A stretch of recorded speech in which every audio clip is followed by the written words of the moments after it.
الحمد لله وكفى وسلام على عباده الذين اصطفى أشهد أن لا إله إلا الله وحده لا شريك له وأشهد أن محمدا عبده ورسوله صلى الله عليه وآله وسلم اللهم صل على محمد وعلى آل محمد كما صليت على إبراهيم وعلى آل إبراهيم إنك حميد مجيد اللهم بارك على محمد وعلى آل محمد كما باركت على إبراهيم وعلى آل إبراهيم إنك حميد مجيد أما بعد فأعوذ بالله السميع العليم من الشيطان الرجيم من همزه ونفخه ونفثه بسم الله الرحمن الرحيم هو الذي خلق لكم ما في الأرض جميعا ثم استوى إلى السماء فسواهن 7 سماوات وهو بكل شيء عليم وإذ قال ربك للملائكة إني جاعل في الأرض خليفة قالوا أتجعل فيها من يفسد فيها ويسفك الدماء ونحن نسبح بحمدك ونقدس لك قال إني أعلم ما لا تعلمون وعلم آدم الأسماء كلها ثم عرضهم على الملائكة فقال أنبئوني بأسماء هؤلاء إن كنتم صادقين قالوا سبحانك لا علم لنا إلا ما علمتنا إنك أنت العليم الحكيم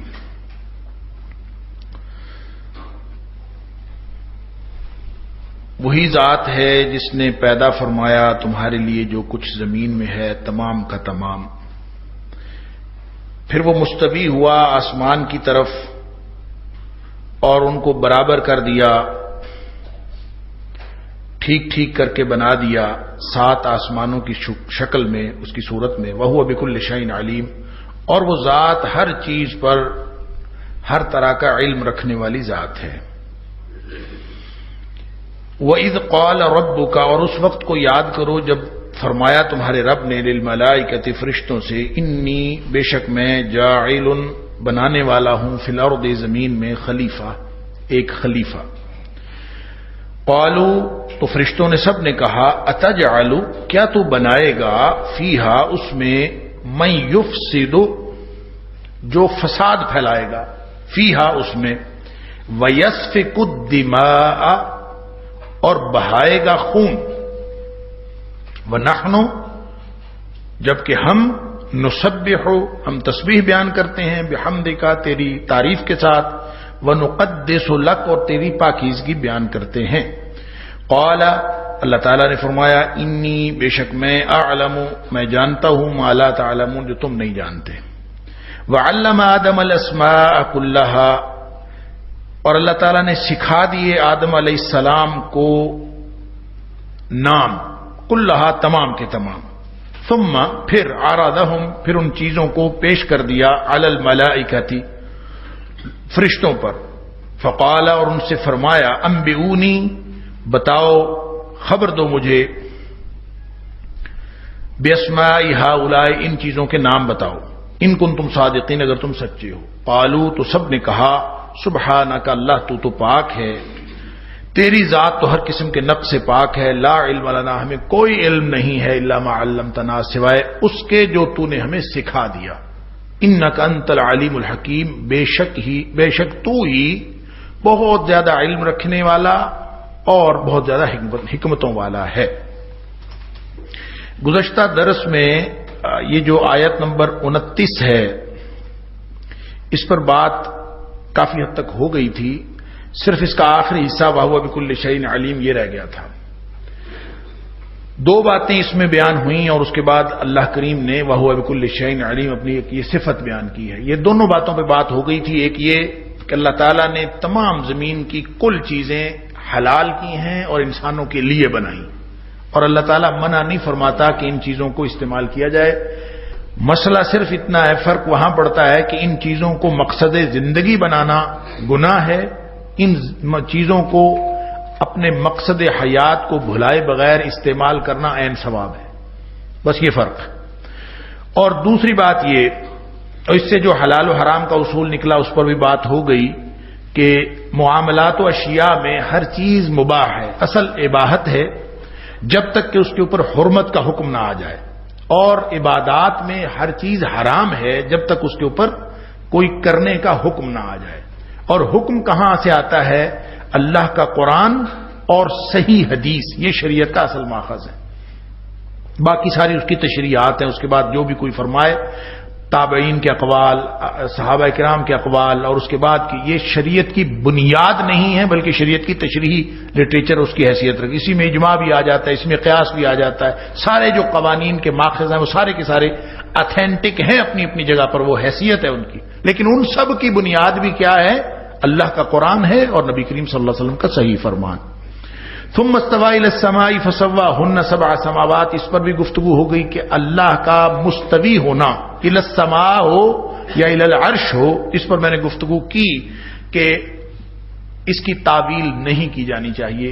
یہی سب سے زیادہ درست نقطہ نظر ہے. وَهُوَ بِكُلِّ شَيْءٍ عَلِيمٌ، اور وہ اللہ کی ذات ہر چیز پر علم رکھنے والا. علیم جو ہے فعیل کے وزن پہ ہے، اور جتنی بھی صفات اللہ تعالیٰ کی اس وزن پر آتی ہیں، علیم ہے، کبیر ہے، حکیم ہے، رحیم ہے، جتنی بھی صفات اللہ تعالیٰ کی اس وزن پر آتی ہیں، اس کے اندر اس کی اس باب کی اور اس وزن کی خصوصیت یہ ہے کہ اس کے اندر استقلال پایا جاتا ہے، یعنی وہ ہمیشہ رہتی ہے. اور جو بھی صفت اس کے، یعنی اگر کوئی کہا جائے کہ اعلم فلاں زیادہ جانتا ہے، تو وہ زیادہ جاننا اعلم وہ مقدار کے اعتبار سے زیادہ ہو سکتا ہے، لیکن وہ استقلال کے اعتبار سے ہمیشہ نہیں ہو سکتا. استقلال کے اعتبار سے ہمیشہ وہ ہوگا جو فعیل کے وزن پہ آئے گا، یعنی اس کے اندر یہ نہیں ہے کہ کسی وقت وہ زیادہ ہو گیا اور کسی وقت وہ کم ہو گیا، بلکہ علیم کا معنی یہ ہے کہ اللہ ہمیشہ سے ہمیشہ تک، ازل سے لے کر ابد تک اللہ تعالیٰ ہر چیز کو ہمیشہ جاننے والا ہے. بکل شیء، ہر چیز کا جاننے والا اللہ تعالیٰ ہے.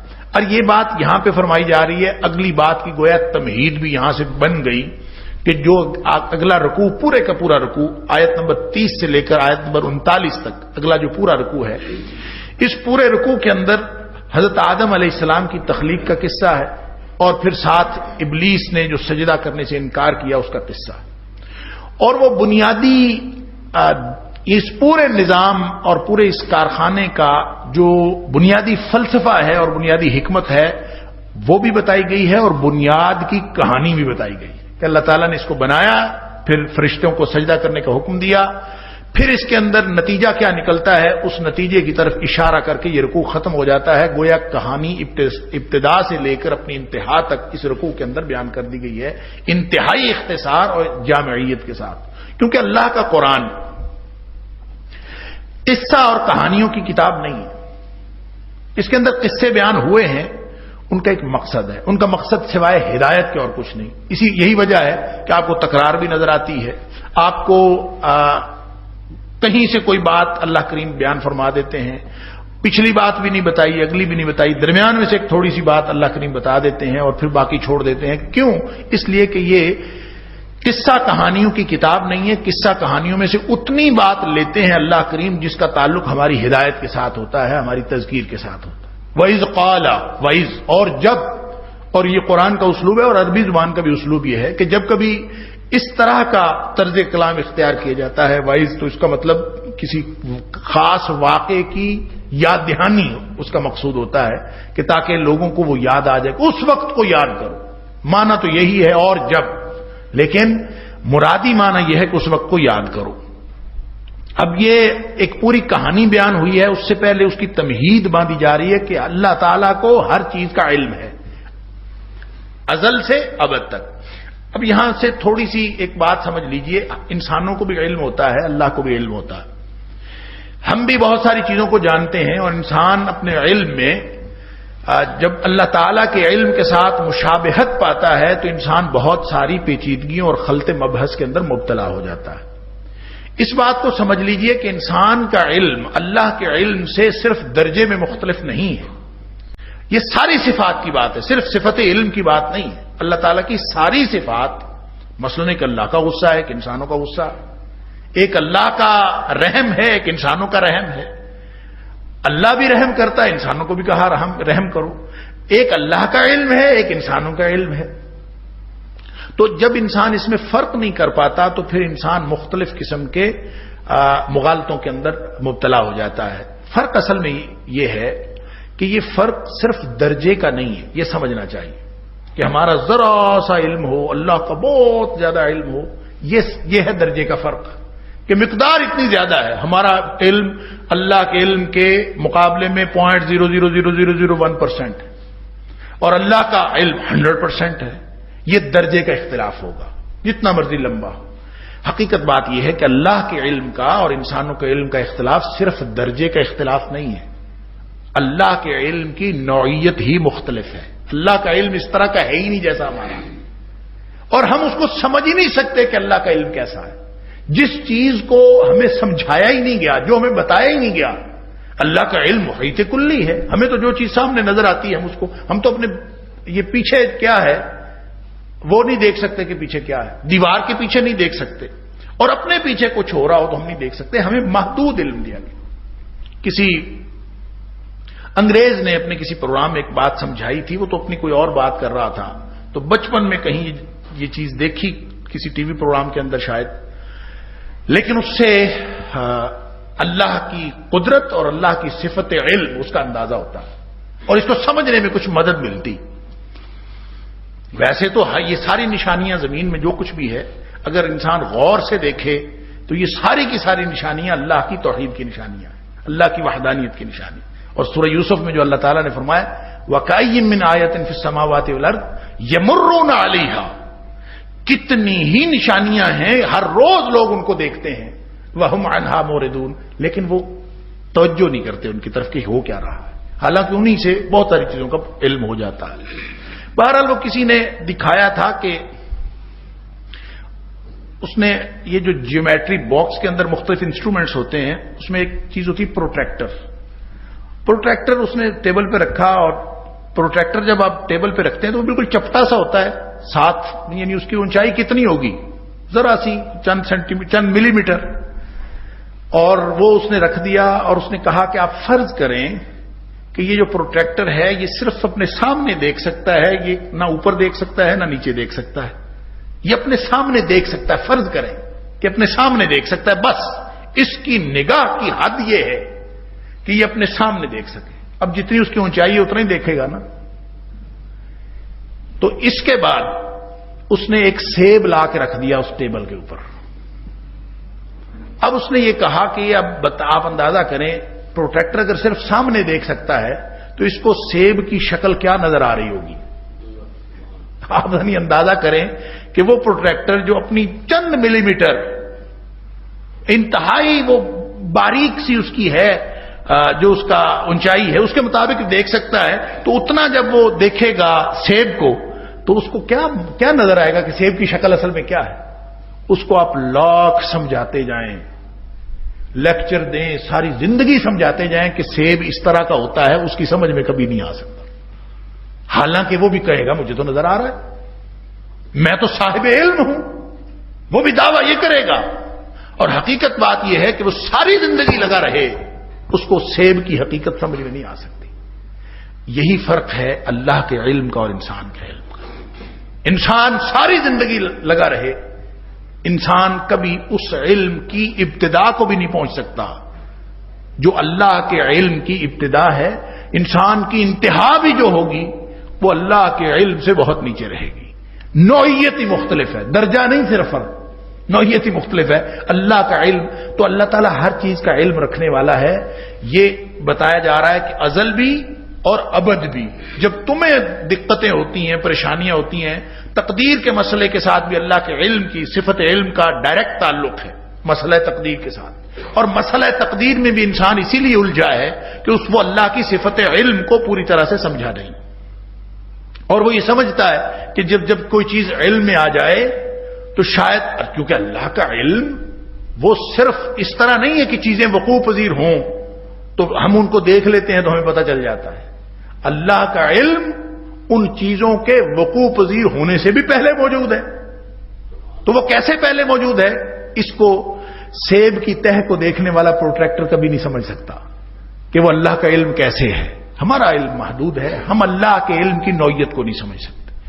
یہ بتانے کے بعد فرمایا کہ اس وقت کو یاد کرو جب اللہ نے فرشتوں سے کہا تھا کہ میں زمین میں ایک خلیفہ بنانے والا ہوں۔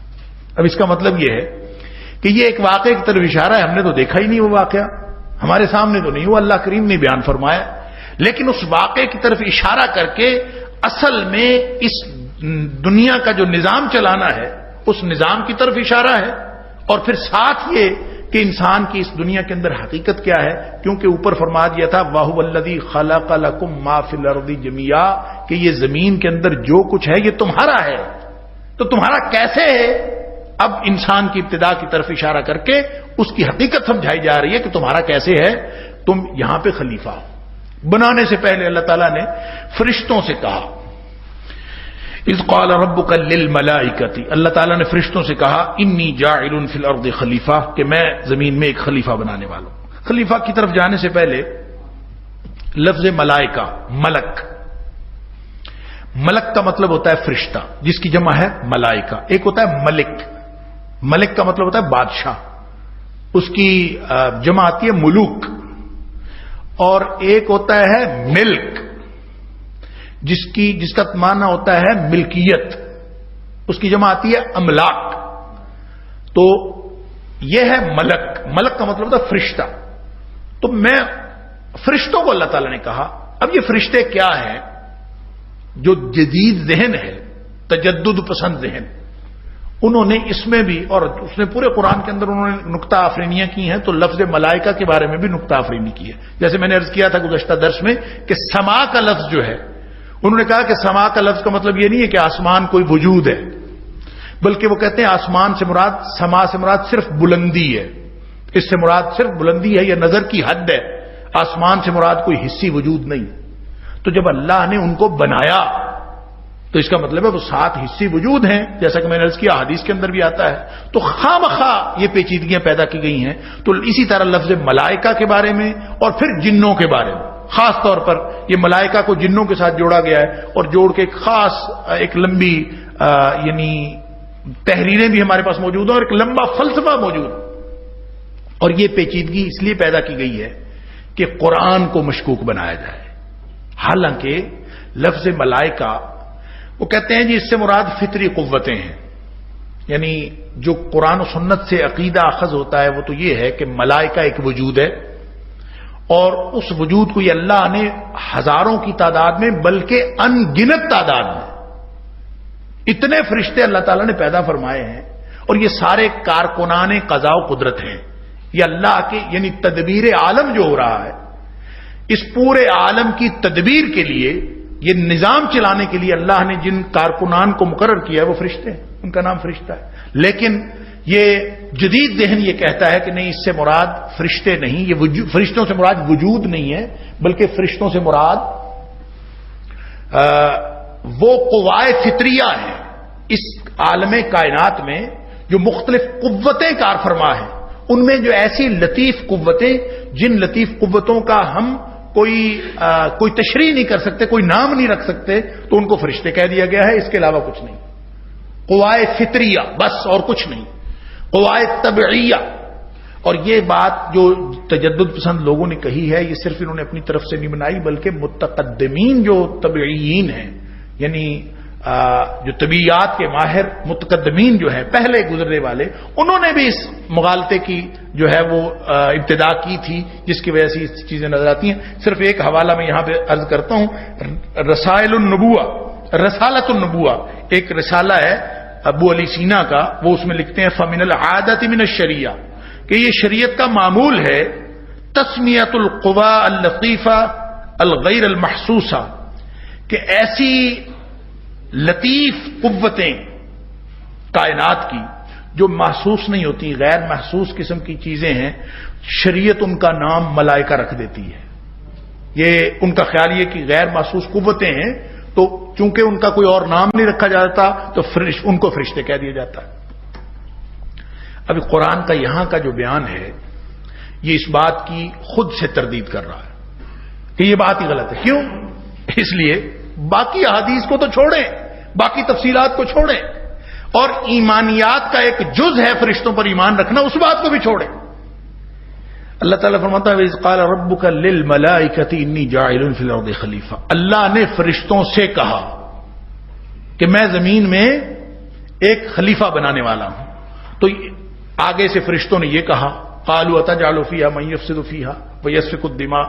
اللہ نے یہ کہا، فرشتوں نے یہ کہا. تو یہ جو مکالمہ ہوتا ہے قوائے فطریہ کے ساتھ ہوتا ہے. مکالمہ ہونے کا مطلب یہ ہے کہ ان کا ایک وجود ہے، اللہ تعالیٰ نے ایک مخلوق بنائی ہے.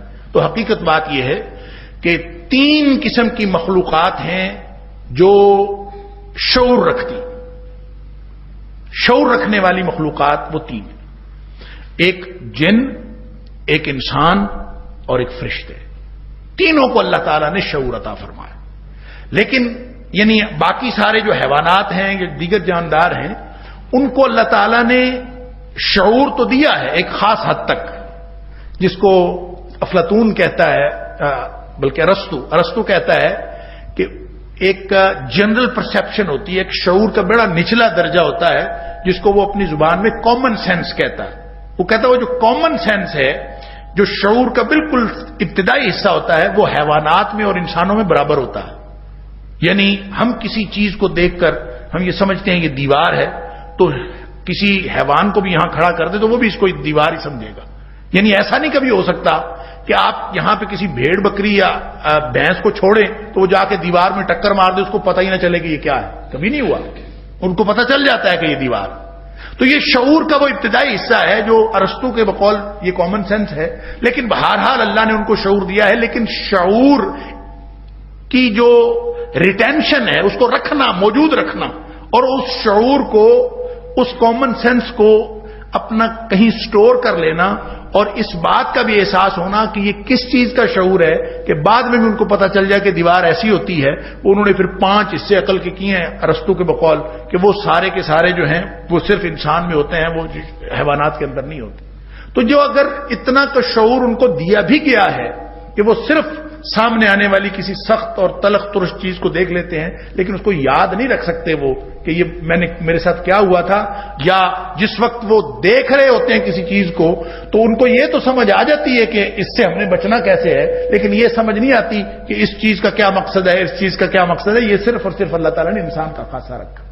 یہ شعور انسان میں بھی ہے، یہ شعور جنوں میں بھی ہے، یہ شعور فرشتوں تینوں میں.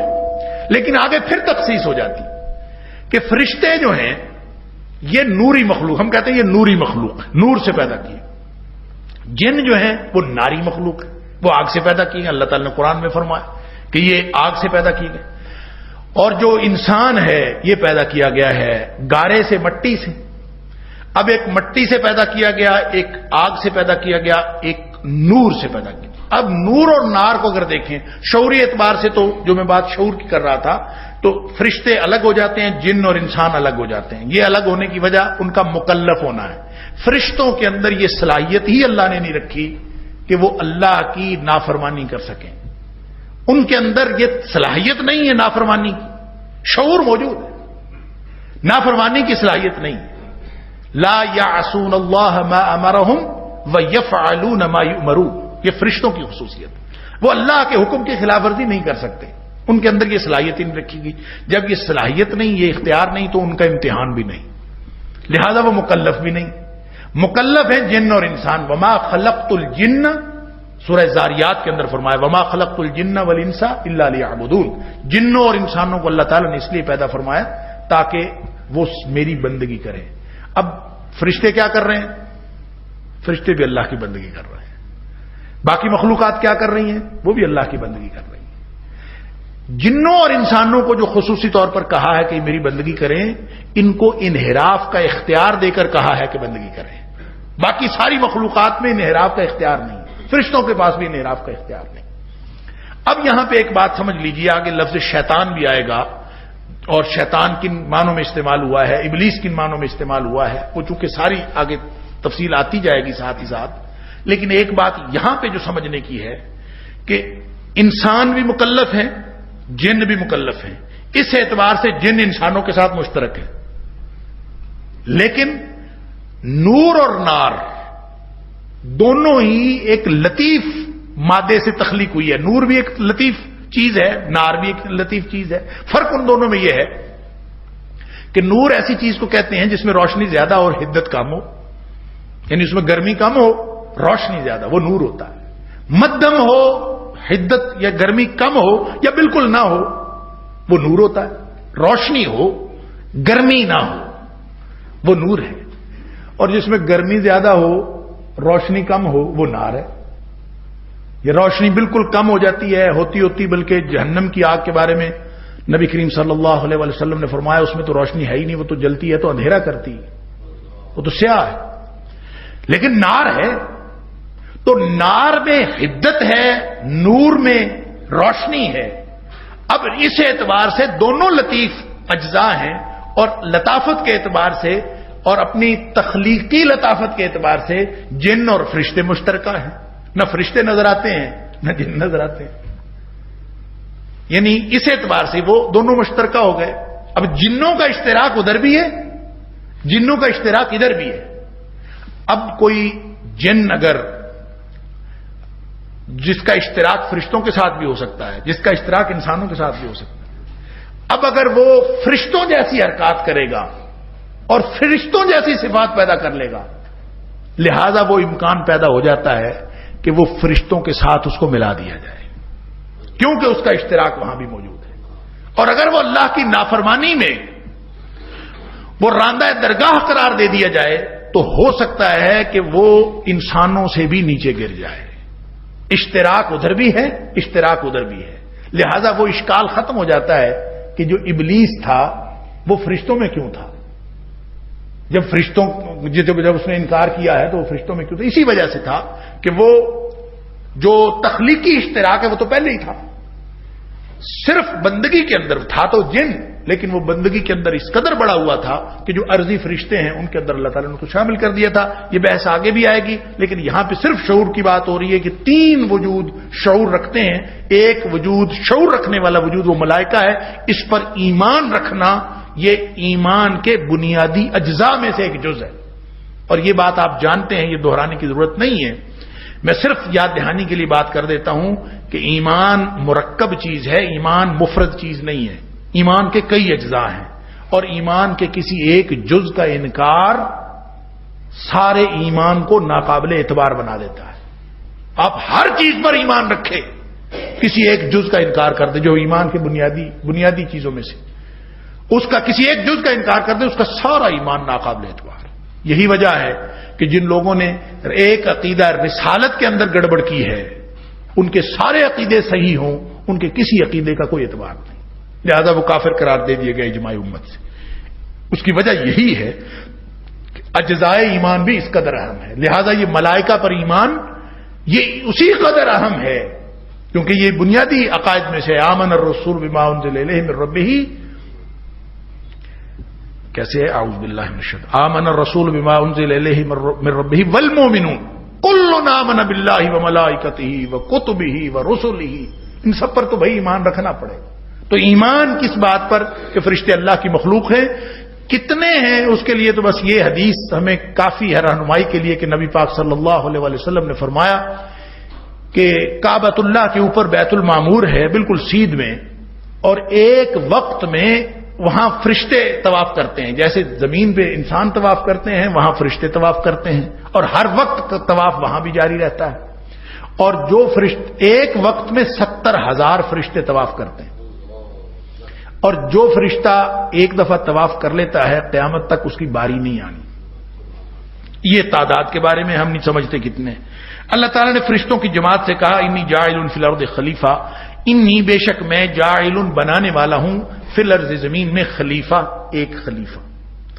اب یہاں سے ایک بہت بڑی اور اہم بحث کا آغاز ہوتا ہے خلافت کا، کہ خلافت عرضی جو ہے زمین کی خلافت وہ انسان کے سپرد کی گئی، اور اس سے بہت سارے مفسرین نے اور بہت سارے ہمارے اسلاف نے یہ نتیجہ نکالا ہے کہ انسان زمین میں خلیفۃ اللہ ہے، اللہ کا خلیفہ ہے زمین میں، خلیفۃ اللہ فی الارض۔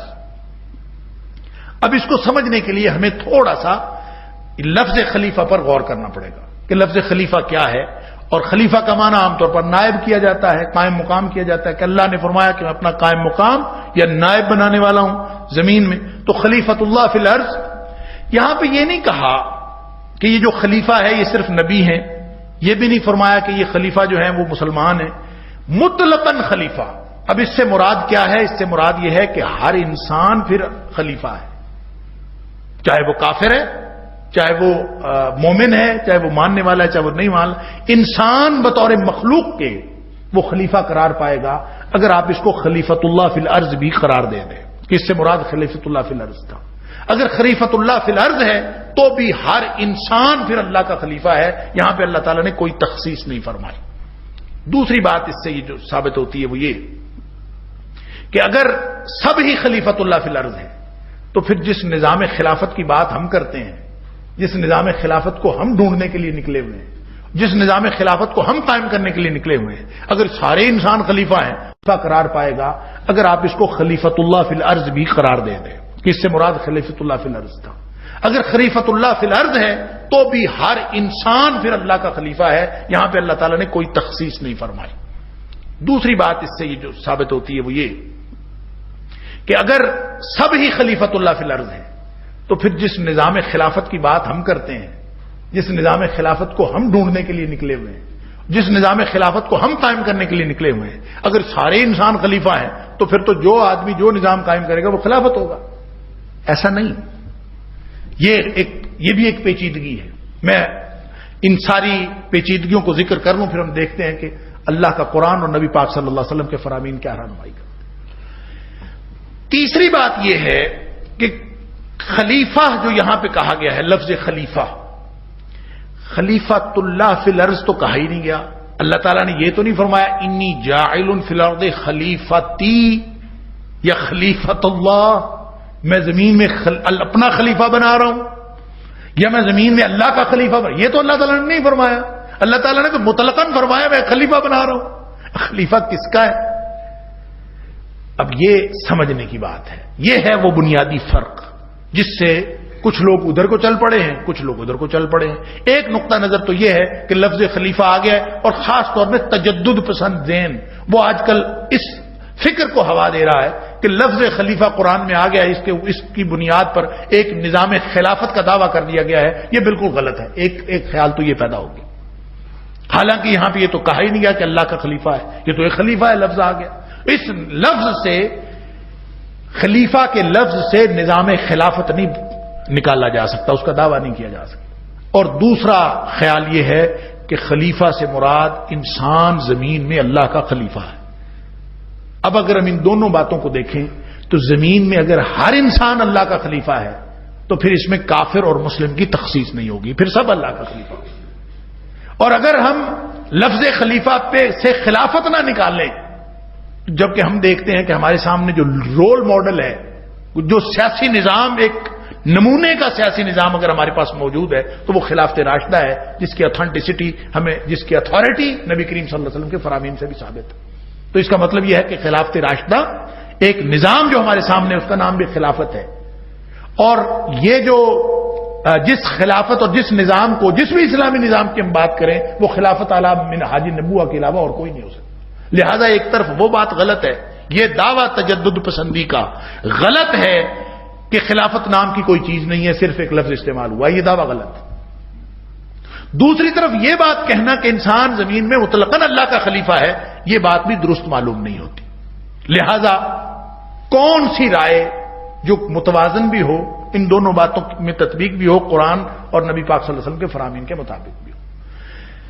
میری رائے اس کے بارے میں یہ ہے، جو میں نے مفسرین کو پڑھا اور میں نے جو تاریخ اور سیرت کو پڑھا، جو میری سمجھ میں آیا، میں آپ کے سامنے عرض کرتا ہوں۔ ہو سکتا ہے میری انٹرپریٹیشن بھی غلط ہو، کیونکہ مفسرین نے مختلف باتیں کی۔ دیکھیں، ایک تو بات یہ کہ پیچھے جو اللہ تعالیٰ نے فرمایا هو الذی خلق لکم ما فی الارض جميعا، کہ اللہ نے زمین میں تمہارے لیے ساری چیزیں پیدا کی ہیں. اس کے بعد یہ کہانی خلیفہ کی بیان فرمائی، تو اس کا مطلب ہے اس کا تعلق تو حکومت کے ساتھ ہے نا، ساری چیزوں کی ملکیت اور حکومت کے ساتھ تعلق ہے. اور ویسے بھی قرآن میں جہاں کہیں استعمال ہوا ہے لفظ لَيَسْتَخْلِفَنَّهُمْ فِي الْأَرْضِ، کہ اللہ زمین میں استخلاف عطا فرمائے گا. وَعَدَ اللَّهُ الَّذِينَ آمَنُوا مِنكُمْ وَعَمِلُوا الصَّالِحَاتِ لَيَسْتَخْلِفَنَّهُمْ فِي الْأَرْضِ، اللہ تعالیٰ ان کو زمین میں خلافت عطا کرے گا. خلافت بمعنی حکومت ہی استعمال ہوا ہے. لہذا ہم یہ سمجھتے ہیں کہ اس سے مراد، لفظ خلیفہ سے مراد بہرحال ایسی کوئی حکومت ہے، ایسا کوئی اختیار ہے جو اللہ تعالیٰ دینے جا رہا تھا. اور یہ بات درست ہے کہ یہ مطلق کہا گیا ہے خلیفتاً، یا یہ تو کہا نہیں گیا کہ میرا خلیفہ. اس سے مطلق بھی مراد ہو سکتا ہے، اس سے اللہ کا خلیفہ بھی مراد ہو سکتا ہے. اگر اس سے ہم مطلق خلیفہ مراد لیں تو اس کے دو معنی ہو سکتے ہیں. ایک خلیفہ کا لفظی معنی ہوتا ہے پیچھے آنے والا، بعد میں آنے والا، پیچھے اور بعد میں، اور پیچھے چلنے والا بھی خلیفہ ہوتا ہے. اسی لیے ایک لفظ استعمال ہوتا ہے خلف، ایک لفظ استعمال ہوتا ہے خلف. عربی زبان میں یہ دونوں لفظ اس شخص کے لیے ہیں جو اپنے آباء و اجداد کے طریقے کے پیچھے چلتا ہے. جس میں نیکی نمایاں ہوتی ہے اس کو خلف کہہ دیتے ہیں لام پر زبر کے ساتھ، اور جس میں منفی باتیں یعنی برائی زیادہ ہوتی ہے اس کو خلف کہہ دیتے ہیں. یعنی یہ خلف الرشید ہے، یہ خلف الرشید. لوگ کہتے ہیں یہ ناخلف ہے، اور یہ یعنی خلف الرشید. خلف جو نیکی کے رستے پر چلنے والا، اور خلف جو برائی، جو اس کے خلاف چلنے والا. لہذا یہ پیچھے آنے والوں کے لیے لفظ استعمال ہوا ہے. ثم جعلناکم خلفاء الارض، قرآن کے اندر مختلف جگہوں پہ استعمال، حتیٰ کہ رات اور دن کے بارے میں بھی آیا. سورہ فرقان میں ہے غالباً کہ وَهُوَ الَّذِي جَعَلَ لَكُمُ اللَّيْلَ وَالنَّهَارَ خِلْفَةً، کہ یہ رات اور دن کو ایک دوسرے کے پیچھے آنے والا بنایا. لہذا خلیفہ کا لفظ صرف قائم مقام اور نائب کے لیے نہیں ہے، پیچھے آنے والوں کے لیے بھی ہے، بعد میں آنے والوں کے لیے بھی ہے، اور یہ ان کے لیے بھی ہے جو پیچھے چلنے والے ہیں. میرے خیال میں جب ہم ان تمام معانی کو مد نظر رکھیں تو مسئلہ حل ہو جاتا ہے.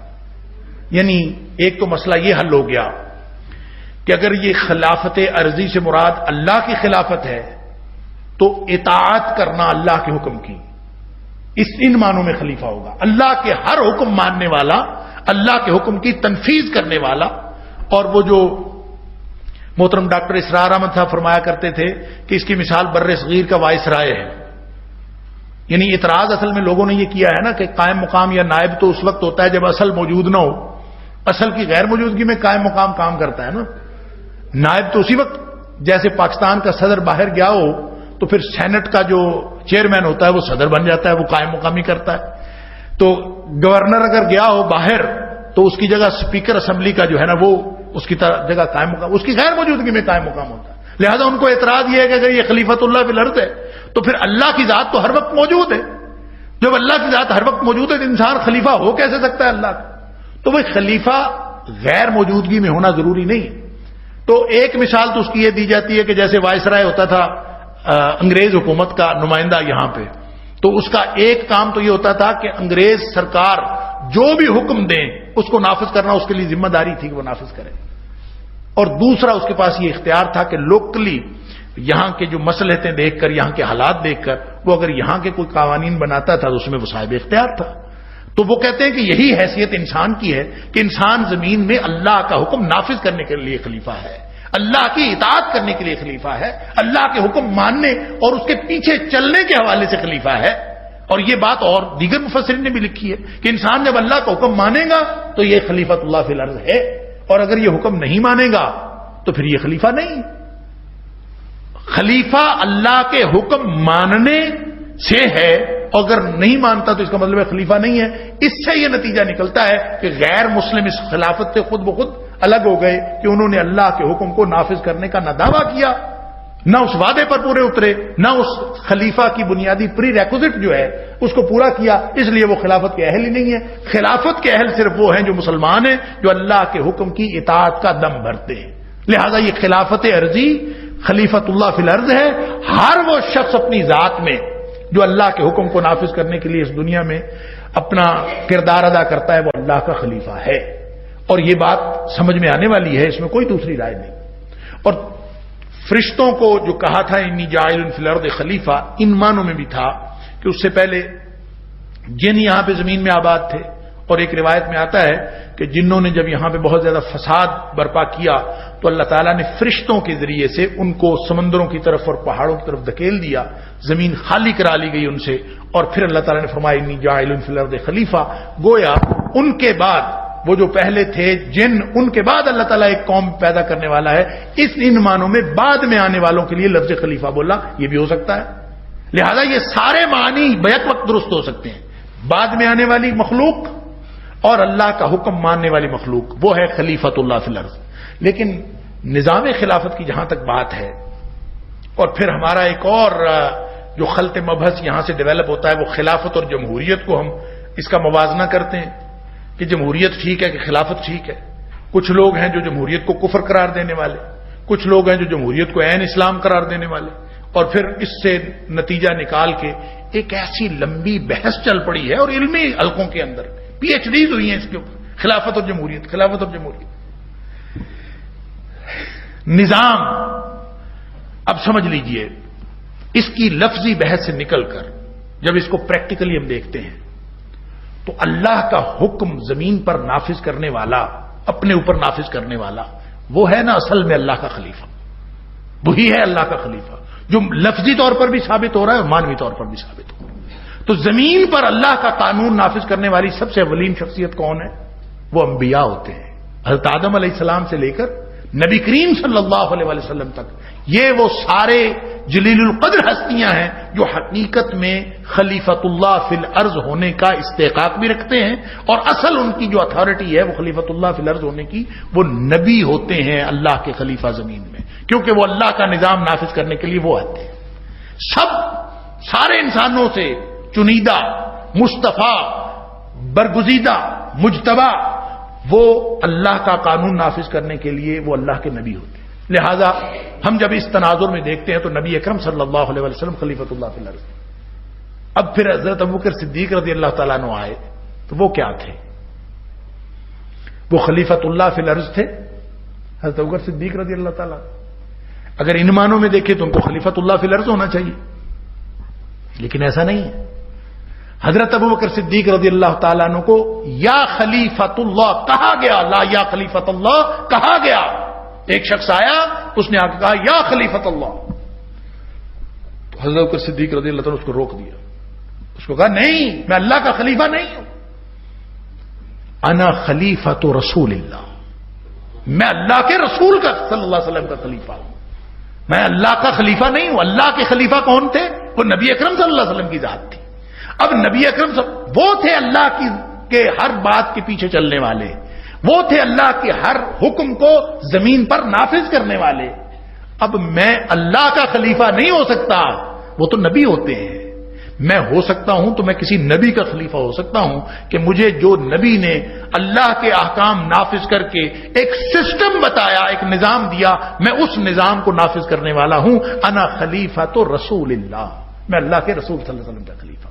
اس کا نتیجہ یہ نکلا کہ اب جو بھی کوئی شخص آئے گا وہ اپنے پیش رو کا خلیفہ ہوگا، اور وہ ان معنوں میں کہ بعد میں آنے والی، تو یہ دونوں باتیں مرج ہو جاتی ہیں کہ اللہ کا خلیفہ اطاعت کے اعتبار سے، اور یہ بات وہاں بھی ثابت ہوتی ہے سورہ احزاب کی اس آیت سے کہ جہاں اللہ تعالیٰ نے فرمایا تھا انا عرضنا الامانۃ علی السماوات والارض والجبال فابین ان یحملنها واشفقن منها. اللہ تعالیٰ نے یہ امانت، یہ زمین پر اللہ کا نظام نافذ کرنے والی، یہ طاقت، یہ قوت، یہ اختیار، یہ اقتدار اللہ نے آسمانوں پہ، زمین پہ، پہاڑوں پہ، سب پہ اللہ نے پیش کیا. سب نے انکار کر دیا، یہ ذمہ داری اوکھی ہے، ہم نہیں کر سکتے. وَحَمَلَهَا الْإِنسَانُ إِنَّهُ كَانَ ظَلُومًا جَهُولًا. انسان نے وہ اختیار لے لیا، اور یہ تکوینی اور تقدیری اعتبار سے اللہ تعالیٰ بتا رہے ہیں کہ ابتدائی آفرینش انسان کو اس بات کے لیے منتخب کر لیا گیا. یہ ہے انی جاعل فی الارض خلیفہ، اور اب خلیفۃ اللہ فی الارض نبی کریم صلی اللہ علیہ وسلم اور حضرت ابوبکر صدیق رضی اللہ تعالیٰ عنہ جو خلافت ہیں، اسی لیے ہم لفظ خلافت اعلی منہاج النبوہ، اور کوئی خلافت نہیں ہے. خلافت راشدہ کا مطلب صرف وہ خلافت ہوگی جو نبی کریم صلی اللہ علیہ وسلم کے طریقے کے مطابق ہوگی. کیوں؟ اس لیے کہ وہ ماڈل ہے. ہر خلافت کا ماڈل نبی کریم صلی اللہ علیہ وسلم کی ذات، اور نبی کریم صلی اللہ علیہ وسلم کی ذات جب حضرت ابوبکر صدیق رضی اللہ تعالیٰ اس دنیا سے تشریف لے گئے تو پھر عمر فاروق رضی اللہ تعالیٰ عنہ آ گئے. اب عمر فاروق رضی اللہ تعالیٰ عنہ، اگر ابوبکر صدیق رضی اللہ تعالیٰ خلیفہ تھے نبی کریم صلی اللہ علیہ وسلم کے، تو حضرت عمر فاروق رضی اللہ تعالیٰ کس کے خلیفہ تھے؟ اگر تو وہی سسٹم اوپر سے نافذ ہوا ہے تو پھر ابو بکر کو بھی خلیفۃ اللہ ہونا چاہیے تھا، عمر فاروق کو بھی خلیفۃ اللہ ہونا چاہیے تھا. تو ابو بکر صدیق رضی اللہ تعالیٰ نے تو روک دیا، مجھے خلیفۃ رسول اللہ کہیں، مجھے خلیفۃ اللہ نہ کہیں. عمر فاروق رضی اللہ تعالیٰ نے آئے تو سارے صحابہ کیا کہا کرتے تھے ان کو؟ یا خلیفۃ رسول اللہ، اے اللہ کے رسول کے خلیفے کے خلیفے، یا خلیفۃ رسول اللہ، اے اللہ کے رسول صلی اللہ علیہ وسلم کے خلیفہ کے خلیفہ. اب اگر یہی سے سلسلہ چلتا رہتا تو حضرت علی رضی اللہ تعالیٰ عنہ پر آ کر کیا ہو جانا تھا؟ یا خلیفۃ رسول اللہ، اتنی دفعہ کہنا پڑنا تھا. تو ظاہر ہے 2 دفعہ کہنا بھی مشکل ہوتا ہے، یا خلیفۃ رسول. اس لیے عمر فاروق رضی اللہ تعالیٰ کے دور میں ہی جب کسی نے آ کے امیر المومنین کہا تو یہ لفظ پسند کر لیا گیا، اور پسند کر لیا گیا تو اس کے بعد سارے امیر المومنین ہیں. حضرت عمر فاروق رضی اللہ تعالیٰ بھی امیر المومنین بن گئے، عثمان غنی رضی اللہ تعالیٰ بھی امیر المومنین بن گئے، اور حضرت علی رضی اللہ تعالیٰ بھی امیر المومنین بن گئے. اس کا مطلب ہے تعلق لفظ کے ساتھ نہیں ہے، تعلق اس نظام کے ساتھ ہے کہ جو نبی کریم صلی اللہ علیہ وسلم کی سنت پر عمل کرتے ہوئے اس نظام کو، اللہ کے حکم کو زمین پر نافذ کرے گا، اس کو آپ خلافت کہہ لیں، اس کو آپ امارت کہہ لیں. امیر المومنین ہوگا تو پھر تو امارت ہے نا، پھر خلافت تو نہیں ہے. تو عمارت ہو یا خلافت ہو، لفظ کا مطلب، لفظ کی بحث نہیں ہے، بحث ہے اللہ کے نظام کو نافذ کرنے کی. لہذا تجدد پسند اگر ذہن یہ کہتا ہے کہ لفظ خلافت سے ان کو اگر چڑ ہے تو ہم لفظ عمارت استعمال کر لیتے ہیں، ہم کوئی اور لفظ استعمال کر لیتے ہیں، لیکن نظام وہی ہوگا. آپ نظام خلافت کہیں، آپ نظام عمارت کہیں، آپ نظام شورائیت کہیں، آپ جو مرضی کہیں، نظام وہی ہوگا. رہ گیا اس کا موازنہ جمہوریت کے ساتھ، تو بحث تو لمبی ہے، میں صرف اختصار کے ساتھ کیونکہ بات آ گئی اس لیے تاکہ ہمارے ذہن کلیئر ہو جائیں. جمہوریت جو ہے وہ حکومت بنانے کا ایک طریقے کا نام ہے. یہ جو مغربی جمہوریت ہے اس نے تو پورے تصورات کا بیڑا غرق کر کے رکھ دیا. اور مغربی جمہوریت ہمیں دی اس لیے گئی ہے کہ ہم کنفیوز ہوں. اور انگریزی کا ایک مقولہ ہے کہ اگر آپ کسی کو if you are unable to convince them confuse them, اگر آپ کسی کو کنونس نہیں کر سکتے نا تو ان کو کنفیوز کر دیں. وہ پریشان ہوتے پھر خود ہی، نہیں آپ کے قائل ہوتے تو نہ صحیح خود ہی پریشان ہو کہ کم از کم اپنی اس بات سے تو کھڑے گئے نا. ہمارے ساتھ اصل میں یہی ہوا ہے. ہمیں جمہوریت دے کر قائل کیا گیا یا نہیں، قائل تو ہم نہیں ہوئے، گھائل ضرور ہو گئے ہیں کنفیوز ہو کے کہ ہم خلافت اور جمہوریت کا موازنہ. اور بھائی یہ دونوں چیزیں یہ بالکل ان کے درمیان بعد المشرقین ہے. ان کا آپس میں تقابل کرنا ٹیکنیکلی غلط ہے. وہ ایسے کہ نظام خلافت یا نظام عمارت یا نظام نبوت، اس کا نام جو مرضی رکھے، نام کا تو مسئلہ ہی نہیں، میں پہلے عرض کر چکا ہوں. نظام خلافت سے مراد وہ نظام ہے جو نبی کریم صلی اللہ علیہ وسلم اللہ کی طرف سے لائے اور زمین پر امپلیمنٹ کر کے دکھایا. خلافت راشدہ اسی کا رول ماڈل ہے. خلافت اعلی منہاج النبوہ، عمر فاروق رضی اللہ تعالیٰ نے 22 لاکھ مربع میل تک خلافت پھیل گئی. اس کا نام آپ خلافت رکھیں، عمارت رکھیں، اسلامی حکومت رکھیں، نظام وہی ہے جو نبی کریم صلی اللہ علیہ وسلم نے دیا تھا. اب اسی نظام کو، یہ گویا پورے سسٹم کا نام ہے. اب اس سسٹم میں حضرت صدیق اکبر رضی اللہ تعالیٰ کے خلیفہ بنانے کا طریقہ اور ہے، حضرت عمر فاروق رضی اللہ تعالیٰ کے خلیفہ بنانے کا طریقہ اور ہے، عثمان غنی رضی اللہ تعالیٰ کو خلیفہ بنانے کا طریقہ اور ہے، اور علی مرتضیٰ رضی اللہ تعالیٰ کو خلیفہ بنانے کا طریقہ اور ہے. ان چاروں کا طریقہ کار مختلف ہے خلیفہ بنانے کا. اور جمہوریت کیا ہے؟ وہ صرف حکومت بنانے کا ایک انتظام ہے، ایک ایسا طریقہ ہے جو حکومت بنانے کے لیے کام کرتا ہے. نظام چلانے کے لیے تو جمہوریت آپ کو رہنمائی نہیں کرتی. جمہوریت آپ کو کہتی ہے کہ آپ پارلیمنٹ کو اختیار دے دیں، اور پارلیمنٹ جو مرضی کرتی پھرے، بلکہ وہ تو کہتے ہیں ایبسلیوٹ دے دیں. عوام کی حکومت، عوامی نمائندے وہاں آ گئے، وہ جو مرضی قانون بنائے. اب عوامی نمائندے اگر اللہ کے دین پر چلنے والے لوگ ہیں تو چاہے وہ لوگوں کی رائے سے آئے ہوں، اگر وہ آ کے اللہ کا دین نافذ کر دیں گے تو اس کو خلافت کہیں گے یا جمہوریت کہیں گے؟ ظاہر ہے جب اللہ کا دین نافذ ہو جائے گا تو مقصد اصل میں اللہ کا دین نافذ کرنا. طریقہ حکومت بنانے کا کیا ہوگا اس کے بارے میں کئی آراء ہو سکتی ہیں. لہذا مغربی جمہوریت تو ہمارے اس نظام خلافت سے دور کا بھی تعلق نہیں رکھتی، لیکن ہمارا تعلق اور ہماری بات، ہمارا مطمع نظر صرف اور صرف اسلام ہے. اسلام اگر ہمارا مطمع نظر ہے، اور اسلام کے نظام کو آپ نظام اسلامی کہیں، نظام خلافت کہیں، نظام امارت کہیں، کوئی فرق نہیں ہے اس میں. یہ پورے سسٹم کا نام ہے. اس میں حکومت بنانے کا جو طریقہ ہے، اسلام اپنے مزاج کے اندر جمہوریت بھی رکھتا ہے، اسلام اپنے مزاج کے اندر شورائیت بھی رکھتا ہے.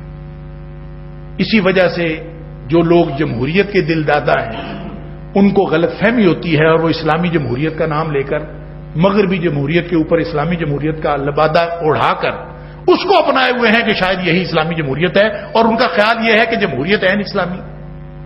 سمجھ لیجئے فرق کیا ہوا. فرق صرف یہ ہے کہ اسلام ہے، اپنے اندر جمہوری مزاج بھی رکھتا ہے، اپنے اندر شورائی مزاج بھی رکھتا ہے. لیکن مغربی جمہوریت جن بنیادوں پر قائم ہے ان بنیادوں پر اسلام قائم نہیں ہے. اور وہ ایک حکومت بنانے کا طریقہ ہے، اور حکومت بنانے کا طریقہ اگر صرف اس کا مطلب یہ ہو کہ کثرت رائے سے ہو تو وہ ہو سکتا ہے، وہ اسلام بھی اس کو قبول کرتا ہے.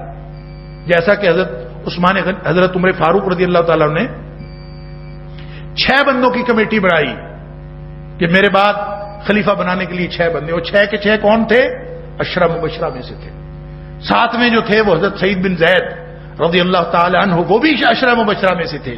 ان کو اس لیے مقرر نہیں کیا، ان میں نومینیٹ نہیں کیا کہ وہ حضرت عمر فاروق رضی اللہ تعالیٰ کے بہنوئی تھے، کہ کوئی یہ نہ کہے کہ یہ اپنے بہنوئی کو بنانا چاہتا تھا اس لیے کیا. ان کو ویسے ہی نکال دیا. لیکن اب 6 لوگ تھے. 6 لوگوں کے درمیان اس بات کا امکان تھا نا کہ فیصلہ کرتے وقت 3 کی رائے ایک طرف ہو جائے، 3 کی رائے ایک طرف ہو جائے. پھر کیا کریں گے؟ اس لیے اپنے بیٹے عبداللہ بن عمر کو نومینیٹ کر دیا کہ میرا بیٹا رائے دے سکے گا، کینڈیڈیٹ نہیں ہو سکتا، امیدوار نہیں ہو سکتا. یہ رائے دے سکے گا، اور رائے بھی کب دینی ہے اس میں وضاحت نہیں ہے. عبداللہ بن عمر کی نومینیشن میں یہ وضاحت نہیں ہے کہ کب رائے دے گا، لیکن یہ ضرور ہے کہ یہ رائے دے سکے گا، کینڈیڈیٹ نہیں ہو سکے گا. تو اس کا مطلب یہ ہے کہ اگر رائے برابر ہو جائے تو اس رائے کو فیصلہ کن بنانے کے لیے رائے دے سکے گا عبداللہ بن عمر. یہ جس طرف رائے دے دیں گے وہ 4 ہو جائیں گے تو فیصلہ اس طرف ہو جائے گا. تو کثرت رائے سے فیصلہ ہوا نا. پھر اس کا مطلب اسلام جمہوری مزاج تو رکھتا ہے. جب عثمان غنی رضی اللہ تعالیٰ عنہ کو بنایا گیا تو عبد الرحمن بن عوف نے اسی کمیٹی کے رکن تھے، اور سارے لوگوں سے مشورہ کیا، مجلس شورا سے بھی مشورہ کیا، گلی گلی گئے، بچے بچے سے پوچھا. حضرت عثمان غنی رضی اللہ تعالیٰ حضرت علی رضی اللہ تعالیٰ دونوں میں سے کس کو بنایا جائے، پوچھ کے ایک سے مشورہ کر کے. اس کا مطلب ہے اسلام میں شورائیت بھی ہے، اسلام میں جمہوریت بھی ہے. اسلام اپنے مزاج کے اندر شورائیت بھی رکھتا ہے، اسلام اپنے مزاج کے اندر جمہوریت بھی رکھتا ہے. رہ گئی بات نظام خلافت کی، اور اگر اس سے مراد اللہ کا قانون اللہ کی زمین پر نافذ کرنا ہے تو طریقہ کار حکومت بنانے کا جس کے اندر وہ کوئی بھی طریقہ اختیار کیا جا سکتا ہے، اس طریقے کے ساتھ اس نظام کا کبھی موازنہ نہیں کیا جا سکتا. جمہوریت ایک طریقہ ہے، وہ غلط ہے یہ صحیح ہے. اس مغربی جمہوریت کا نظام خلافت کے ساتھ تقابل کرنا ٹیکنیکلی غلط ہے. واللہ اعلم. یہ تو ہمارا پورا نظام ہے، اس کے اندر ہماری معاشرت ہے، اس کے اندر ہماری سیاست ہے، اس کے اندر ہمارا دین ہے. اب اندازہ کیجئے نا کہ خلافت کے نظام میں یا نظام اسلام میں حکمران کون ہوتا ہے؟ حکمران وہ ہوتا ہے جو پیش امام بھی ہوتا ہے. یعنی اسلام میں، اسلام کے نظام سیاست میں جو امامت کرانے والا ہے نا وہ اور حکومت کرنے والا، ان دونوں میں عہدوں میں کوئی فرق نہیں ہے. یا امامت وہ خود کرائے گا یا اس کا مقرر کیا ہوا کوئی نمائندہ کرائے گا. مثلا اگر ڈویژن لیول کا کوئی اجتماع ہو نا تو کمشنر کو پیش امام ہونا چاہیے اسلام کے نظام کے اعتبار سے، اور اگر صوبے کے لیول کا ہو تو جو بھی صوبے کا چیف ایگزیکٹو ہے اس کو پیش امام ہونا چاہیے. لیکن ہم نے تو بالکل جمہوریت کو، ایک نئے سسٹم کو اسلام کے پیرالل لا کے کھڑا کر دیا ہے، اس کے متوازی لا کے کھڑا کر دیا ہے، اور پھر ہم موازنہ کرتے ہیں اسلام کے نظام خلافت سے. یہ نہیں ہو سکتا. اسلام کا نظام خلافت اپنی نوعیت میں مختلف ہے. وہ اپنی نوعیت کے اندر جمہوریت رکھتا ہے، شورائیت بھی رکھتا ہے، سب کچھ رکھتا ہے. یہ چند باتیں مغربی جمہوریت کے نظام کے ساتھ صرف مشترکہ ہونے کی وجہ سے یا مشابہت ہونے کی وجہ سے کبھی یہ نہیں سمجھنا چاہیے کہ اسلامی جمہوریت ہو سکتی ہے. جمہوریت جمہوریت ہے، اسلام اسلام ہے. یہ الگ بات ہے کہ اسلام اپنے اندر جمہوریت بھی رکھتا ہے اور شورائیت بھی رکھتا ہے. بنیاد اصل میں اسلام کا وہ نظام ہے جس کو آپ خلافت کہیں، جس کو آپ امارت کہیں، اور وہ یہ ہے کہ انی جاعل فی الارض خلیفہ. اللہ کریم نے فرمایا تھا میں زمین میں خلیفہ بنانے لگا ہوں، تو اس کا مطلب یہ ہے کہ پیچھے چونکہ کہہ دیا گیا تھا کہ یہ زمین میں جو کچھ ہے سب تمہارے لیے ہے. وَهُوَ الَّذِي جَعَلَ لَكُم مَا فِي الْأَرْضِ جَمِيعًا خَلَقَ لَكُم مَا فِي الْأَرْضِ جَمِيعًا. تمہارے لیے سب کچھ بنایا. اب اس کا مطلب ہے وہ شخص، وہ اتھارٹی جس کو اللہ تعالیٰ زمین کا اختیار دینے والا ہے وہ خلیفہ ہے، وہ انسان. اللہ تعالیٰ اس کو دے. فرشتوں کو اسی وقت خیال ہوا کہ قالوا وَتَجْعَلُ فِيهَا مَن يُفْسِدُ فِيهَا. اللہ تو ایسی ایک مخلوق پیدا کرنے لگا ہے، وہ تو فساد پیدا کرے گی. وَيَسْفِكُ الدِّمَاءَ اور خون بہائے گی. اب یہاں پہ دو تین باتیں ہیں. ایک تو سوال یہ پیدا ہوتا ہے کہ فرشتوں کو کیسے پتا چل گیا کہ یہ فساد کرے گا؟ فرشتے غیب جانتے ہیں؟ نہیں، فرشتوں کو تو کخ بھی نہیں پتا. فرشتوں کو اتنا ہی پتا ہے جتنا اللہ کریم بتا دیں. قالوا سبحانک لا علم لنا الا ما علمتنا. اللہ ہمیں تو صرف اتنا ہی پتا ہے جتنا تو ہمیں بتا، ہمیں تو پتا ہی نہیں. تو جن کو صرف اتنا پتا ہے جتنا بتایا جائے، باقی تو پتا ہی نہیں ہے، وہ غیب نہیں جانتے. ان کو کیسے پتا چلا؟ اس کے بارے میں دو تین اقوال ہیں. ایک قول تو یہ ہے کہ اللہ تعالیٰ نے ان کو خود بتا دیا تھا. امام شوکانی نے فتح القدیر کے اندر لکھا ہے کہ اصل میں یہاں پہ کچھ الفاظ محذوف ہیں. ان کا خیال یہ ہے کہ اللہ تعالیٰ نے یہ فرما دیا تھا کہ انی جاعل فی الارض خلیفہ یفعل کذا و کذا، کہ ایک میں خلیفہ بنانے والا ہوں زمین میں، وہ یہ کام کرے گا. اللہ تعالیٰ نے تفصیل پہلے ہی بتا دی تھی. تو اللہ کے بتانے کی وجہ سے انہوں نے کہا اتجعل فیہا من یفسد فیہا ویسفک الدماء. اللہ نے بتا دیا تھا، اور یہ اس بات سے مطابقت بھی رکھتی ہے کہ سبحانک لا علم لنا الا ما علمتنا. اللہ ہمیں تو اتنا ہی پتا ہے نا جتنا تو ہمیں بتا دے. تو اللہ نے بتا دیا تھا. امام شوکانی کا خیال یہ ہے واللہ اعلم کہ اللہ تعالیٰ نے بتا دیا تھا. یہاں پہ انہوں نے کچھ الفاظ محذوف مانے ہیں، یفعل کذا و کذا. دوسری بات یہ ہے کہ جو جنوں والی بات، وہ روایت موجود ہے کہ اس سے پہلے جنوں کی مخلوق موجود تھی اور انہوں نے فساد کیا زمین میں، اور ان کے فساد کو فرشتوں نے دیکھا تھا کہ فساد ہو چکا ہے. اب خلیفہ چونکہ اس کے بعد آنے والی قوم ہے، لہذا انہوں نے سمجھا پہلے بھی انہوں نے خلیفہ، پہلے بھی جو مخلوق تھی انہوں نے فساد برپا کیا ہے، اب یہ ایک اور مخلوق آگے تو یہ بھی فساد برپا کرے گی. ان پر قیاس کرتے ہوئے، جنوں پر ان کے فساد پر قیاس کرتے ہوئے انہوں نے کہا کہ شاید یہ فساد کرے گا.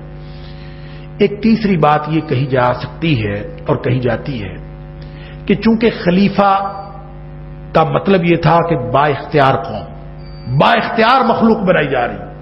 پیچھے کہہ بھی دیا وَهُوَ الَّذِي خَلَقَ لَكُم مَّا فِي الْأَرْضِ جَمِيعًا. ایک با اختیار مخلوق تھی، تو اختیار جو ہے وہ ہمیشہ فساد کو جنم دیتا. یعنی صرف اس بنیاد پر فرشتوں نے سمجھ لیا کہ جس کے پاس اختیار ہوگا نا وہ گڑبڑ تو کرے گا، اور جس کے پاس اختیار ہوتا ہے وہ گڑبڑ کرتا. وہ انگریز ایک مفکر ہے، کیتھولک ہسٹورین اس کو کہتے ہیں، یعنی ساتھ عیسائی تھا ساتھ ہسٹورین تھا، بیرن ایکٹن. اس کا ایک بڑا مشہور مقولہ ہے جو عام طور پہ یہ پولیٹیکل سائنس والے اس کو کوٹ کرتے ہیں. وہ کہتے ہیں کہ جس کے پاس اختیار ہوتا ہے وہ ضرور کرپٹ ہو جاتا ہے.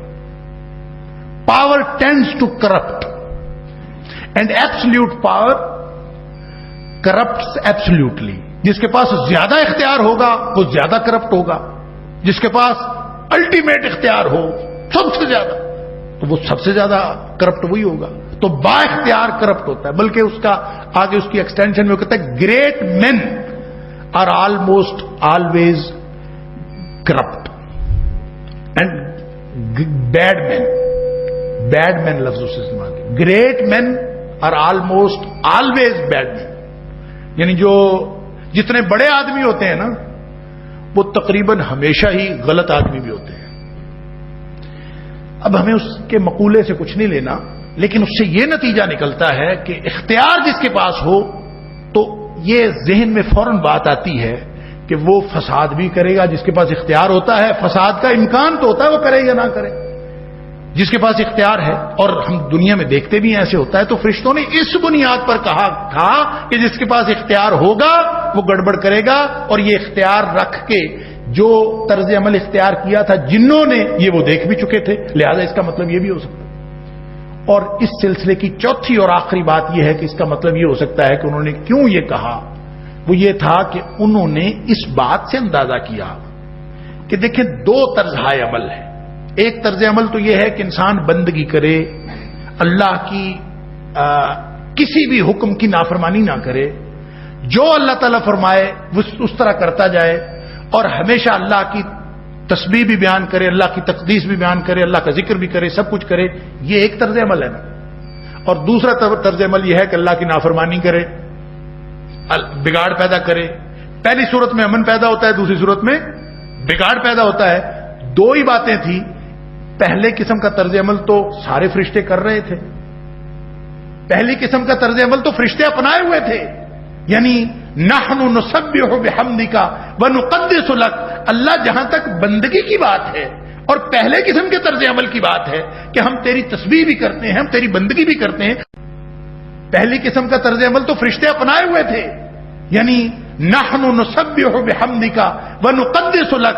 اللہ جہاں تک بندگی کی بات ہے اور پہلے قسم کے طرز عمل کی بات ہے کہ ہم تیری تسبیح بھی کرتے ہیں، ہم تیری بندگی بھی کرتے ہیں، تیری تقدیس بھی کرتے ہیں. تسبیح اور تقدیس دونوں کا مطلب پاکی بیان کرنا ہوتا ہے. فرق اس میں یہ ہے کہ تسبیح اس پاکی بیان کرنے کو کہتے ہیں جس میں کسی کے محاسن کا ذکر کیا جائے، اور تقدیس ایسی پاکی بیان کرنے کو کہتے ہیں جس میں اس میں ہر قسم کے عیوب کی نفی کی جائے. عیوب کی نفی ہو تو تقدیس ہے، اور پازیٹیولی اگر بیان کیا جائے کہ اس میں یہ بھی خوبی ہے، یہ بھی خوبی، وہ تسبیح ہے. نحن نسبح بحمدک. اللہ ساری تعریفیں کرنے والے ہم ہیں اور تیری تعریف کے ساتھ پاکیزگی بیان کرتے ہیں. ونقدس لک. اور تجھے ہر قسم کے عیبوں سے پاک سمجھنا اور یہ عقیدہ رکھنا، ہر قسم کے شرک سے، ہر قسم کی نسبتوں سے پاک سمجھنا، یہ بھی ہم کرتے ہیں. بندگی تیری پوری ہے، لہذا اب کوئی نئی مخلوق جو پیدا ہوگی، یا تو دو امکانات رہ گئے، یا تو وہ ہمارے جیسی ہوگی. ہمارے جیسی ہوگی تو نئی مخلوق پیدا کرنے کا فائدہ ہی کوئی نہیں ہے، ضرورت ہی کوئی نہیں. ضرورت کیا ہے نئی مخلوق پیدا کرنے؟ سوال اعتراض نہیں تھا، سوال استفسار تھا کہ اگر پہلی قسم کا طرز عمل درکار ہے تو وہ ہم کر رہے ہیں، تو اگر اس کے علاوہ کوئی اور طرح کی مخلوق پیدا کرنی ہے تو پھر امکان فساد کا ہی ہے. امن کا تو سارا کا سارا امکان اس طرز عمل ہے. دوسری کوئی بھی مخلوق ہوگی تو وہ فساد تو پیدا ہوگا. اس بنیاد پر فرشتوں نے کہا. تو یہ چار موقف پیش کیے جا سکتے ہیں اور یہ چار تشریحات پیش کی جا سکتی ہیں کہ ان وجوہات کی بنیاد پر انہوں نے یہ کہا. لیکن یہ اعتراض بہرحال ان کا نہیں تھا، انہوں نے تو استفسار کیا ضرورت کے اعتبار سے. ان کا خیال تھا کہ ایسی کہ کوئی مخلوق کی ضرورت نہیں ہے کہ جو زمین میں فساد بھی پیدا کرے گی وہ مخلوق بھی پیدا کر دے گا تو، اور اس میں وہ فساد بھی پیدا ہوگا، بگاڑ پیدا کریں گے. تو اللہ تعالی نے فرمایا انی اعلم قال انی اعلم ما لا تعلم. میں وہ جانتا ہوں جو تم نہیں جانتے. پہلے کیا کہا تھا؟ انہ بکل شیء علیم. اس کا تعلق ہمیشگی کے علم کے ساتھ ہے، اس کا تعلق اس استقلال کے ساتھ ہے. میں پہلے عرض کر چکا ہوں علیم ازل سے ابد تک سب کچھ اللہ تعالی جانتا ہے. اور یہاں جو اعلم فرمایا گیا ہے نا، یہ مقدار اور درجے کی بات ہے. اعلم، سب سے زیادہ میں جانتا ہوں. تم جتنا بھی جانو تم کچھ نہیں جان سکتے، میں جانتا ہوں جو تم نہیں جانتے. وعلم آدم الاسماء كلها. پھر اللہ تعالیٰ نے آزمائش کے طور پر فرشتوں کی بات کو، فرشتوں کو ایک آزمائش میں ڈال کے ان کی بات کو غلط ثابت کیا کہ وعلم آدم الاسماء كلها. اللہ تعالیٰ نے آدم علیہ السلام کو سارے نام سکھا دیے. نام کس چیز کے سکھائے، یہ بھی علماء کرام نے اور مفسرین نے اس میں لمبی تفصیلات بتائی ہیں، لیکن جو صحیح بات محسوس ہوتی ہے وہ یہی، اور اس پر کم و بیش جو متفق ہیں سارے مفسرین، کہ اس سے مراد اس کائنات میں پیدا ہو چکی اور پیدا ہونے والی تمام اشیاء کے ناموں اور خواص اور ان کی خصوصیات، ان کے علم کی استعداد ہے. یعنی یہ جو شکایت ہے نا اسماء کا مطلب یہ نہیں، علم الاسماء کا مطلب یہ نہیں ہے کہ وہ بس نام بتا دیے کہ یہ فلاں چیز ہے یہ فلاں چیز نہیں. وہ جو بھی چیزیں پیدا ہیں، پیدا ہو چکی ہیں، یہ پیدا ہوں گی قیامت تک، ان کے ناموں کی بھی اور ان کے خواص کی بھی کے علم کو حاصل کر لینے کی جو استعداد تھی، یہ اللہ تعالیٰ نے عطا فرمائی. پوٹینشل عطا کر دیا انسان نے اللہ کو، کہ انسان جو دنیا کی ادھر چیز آ جائے، انسان اس کا نام بھی رکھ لیتا ہے، انسان ان کے خواص کا پتہ بھی لگا لیتا ہے کہ یہ ہے کیا چیز. اور اللہ تعالیٰ نے ایسی چیزیں، اور دن بدن یہ وہ انسان کا تکوینی علم ہے. اس سے مراد انسان کا تکوینی علم، تکوین سے مراد بائی ڈیفالٹ اللہ تعالیٰ نے اس کے اندر ایک ایسی مشینری رکھ دی ہے کہ قیامت تک یہ اس مشینری سے فائدہ اٹھاتا رہے گا. اس مشینری کے ٹولز ہمارے حواس ہیں. حواس جو ہیں وہ چیزوں کو اسیس کرتے ہیں، کبھی ہم چکھ لیتے ہیں، کبھی دیکھ لیتے ہیں، کبھی سن لیتے ہیں، اور کبھی چھو کے دیکھ لیتے ہیں.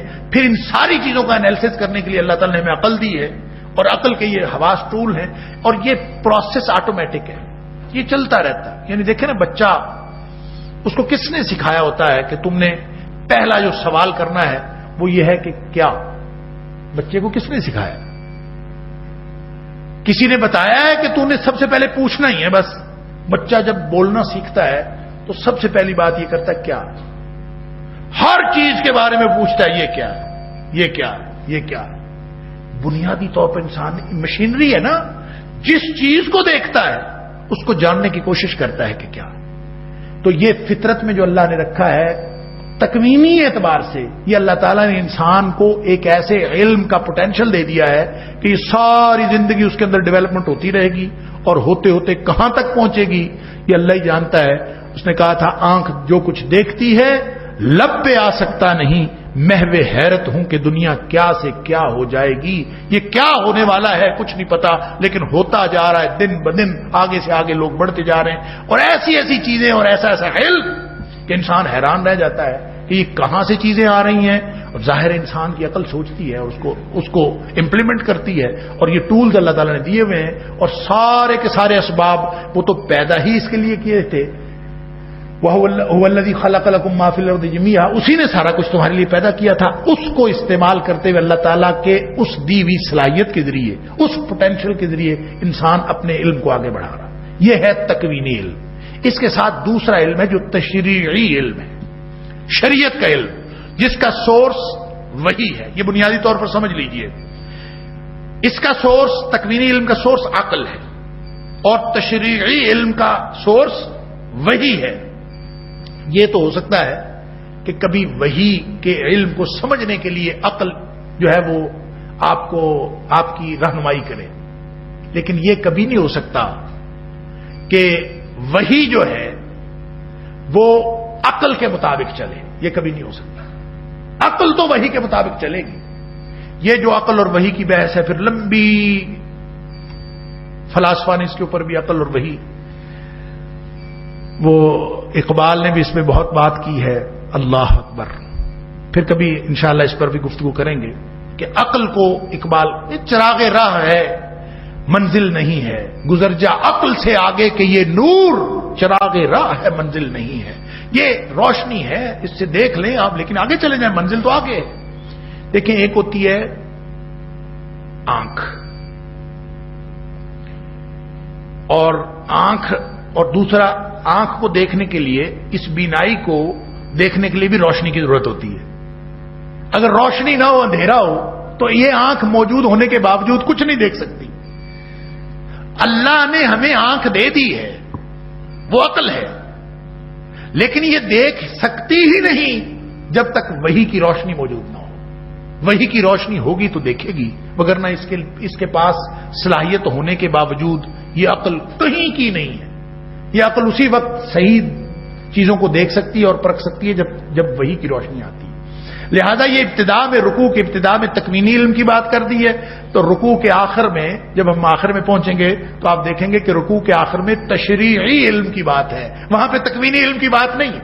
تو جب انسان کی کامیابی یہ ہے، اور انسان خلیفۃ اللہ فی الارض اسی صورت میں ہو سکتا ہے، اور انسان دنیا میں اللہ کے حکموں کو نافذ اسی صورت میں کر سکتا ہے، جب یہ اپنی اس عقل کو، اس پوٹینشل کو جو اللہ تعالیٰ نے اس کو دیا ہے، اس کو استعمال کرتے ہوئے اپنے اوپر وحی کی روشنی کو نافذ کر لے.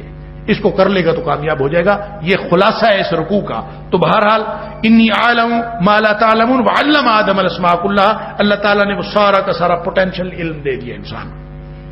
ثم عرضهم على الملائکہ، ظاہر اس کو فرشتوں، اس کو تو دے دیا تھا، فرشتوں کو تو نہیں دیا. اب سمجھ لیجئے علم کی نوعیت. اللہ کا علم محیط کلی ہے. انسانوں کا علم، جنوں کا علم، فرشتوں کا علم سارا محدود ہے، اتنا جتنا بتا دے. جنوں نے بھی بڑا بیڑا غرق کیا ہوا تھا، پوری انسانوں کو گمراہ کیا ہوا تھا انہوں نے کہ ہم غیب جانتے. اب ظاہر ہے جو خود تو غیب ہو جاتے ہیں، ہمیں نظر نہیں آتے، اور یہ اللہ تعالیٰ نے ان کی لطیف، چونکہ آگ بھی لطیف مخلوق ہے اور نور بھی، تو نہ فرشتے نظر آتے ہیں نہ وہ نظر آتے ہیں، لیکن انہوں نے یہ ایک خام خواہ غلط دعویٰ کیا ہوا تھا ہم غیب جانتے ہیں. تو یہ اللہ تعالیٰ نے قرآن میں ذکر کیا اس کا کہ جب وہ سلیمان علیہ السلام کی وفات ہوئی ہے تو اس وقت اللہ تعالیٰ نے ان کا یہ پول کھول دیا کہ یہ جو انسانوں کو کہتے تھے ہم غیب جانتے ہیں. تو حضرت سلیمان علیہ السلام نے ان کو کام پہ لگایا ہوا تھا، سارے جنوں کو یہ کام پہ لگے ہوئے تھے. تو سلیمان علیہ السلام اپنا جو عصا تھا اس کے ساتھ ٹیک لگا کے کھڑے تھے، اور جن ان کے ڈر سے کام کر رہے تھے. اس دوران اللہ تعالیٰ نے حضرت سلیمان علیہ السلام کی روح قبض کر لی. جنوں کو پتہ ہی نہیں چلا، وہ کھڑے ہیں ٹیک لگا کے، انہوں نے سمجھا کھڑے ہیں، یہ اسی طرح کام کرتے رہے حتیٰ کہ اللہ تعالیٰ فرماتا ہے اس عصا کو دیمک لگی. دیمک لگنے کی وجہ سے وہ عصا ٹوٹا، اور جب عصا ٹوٹا تو سلیمان علیہ السلام کی جو باڈی تھی وہ نیچے گر گئی. جب وہ نیچے گری تو پھر پتہ چلا کہ حضرت سلیمان علیہ السلام تو فوت ہو چکے تھے، اور پتہ نہیں کتنا عرصہ پہلے کے فوت ہو چکے.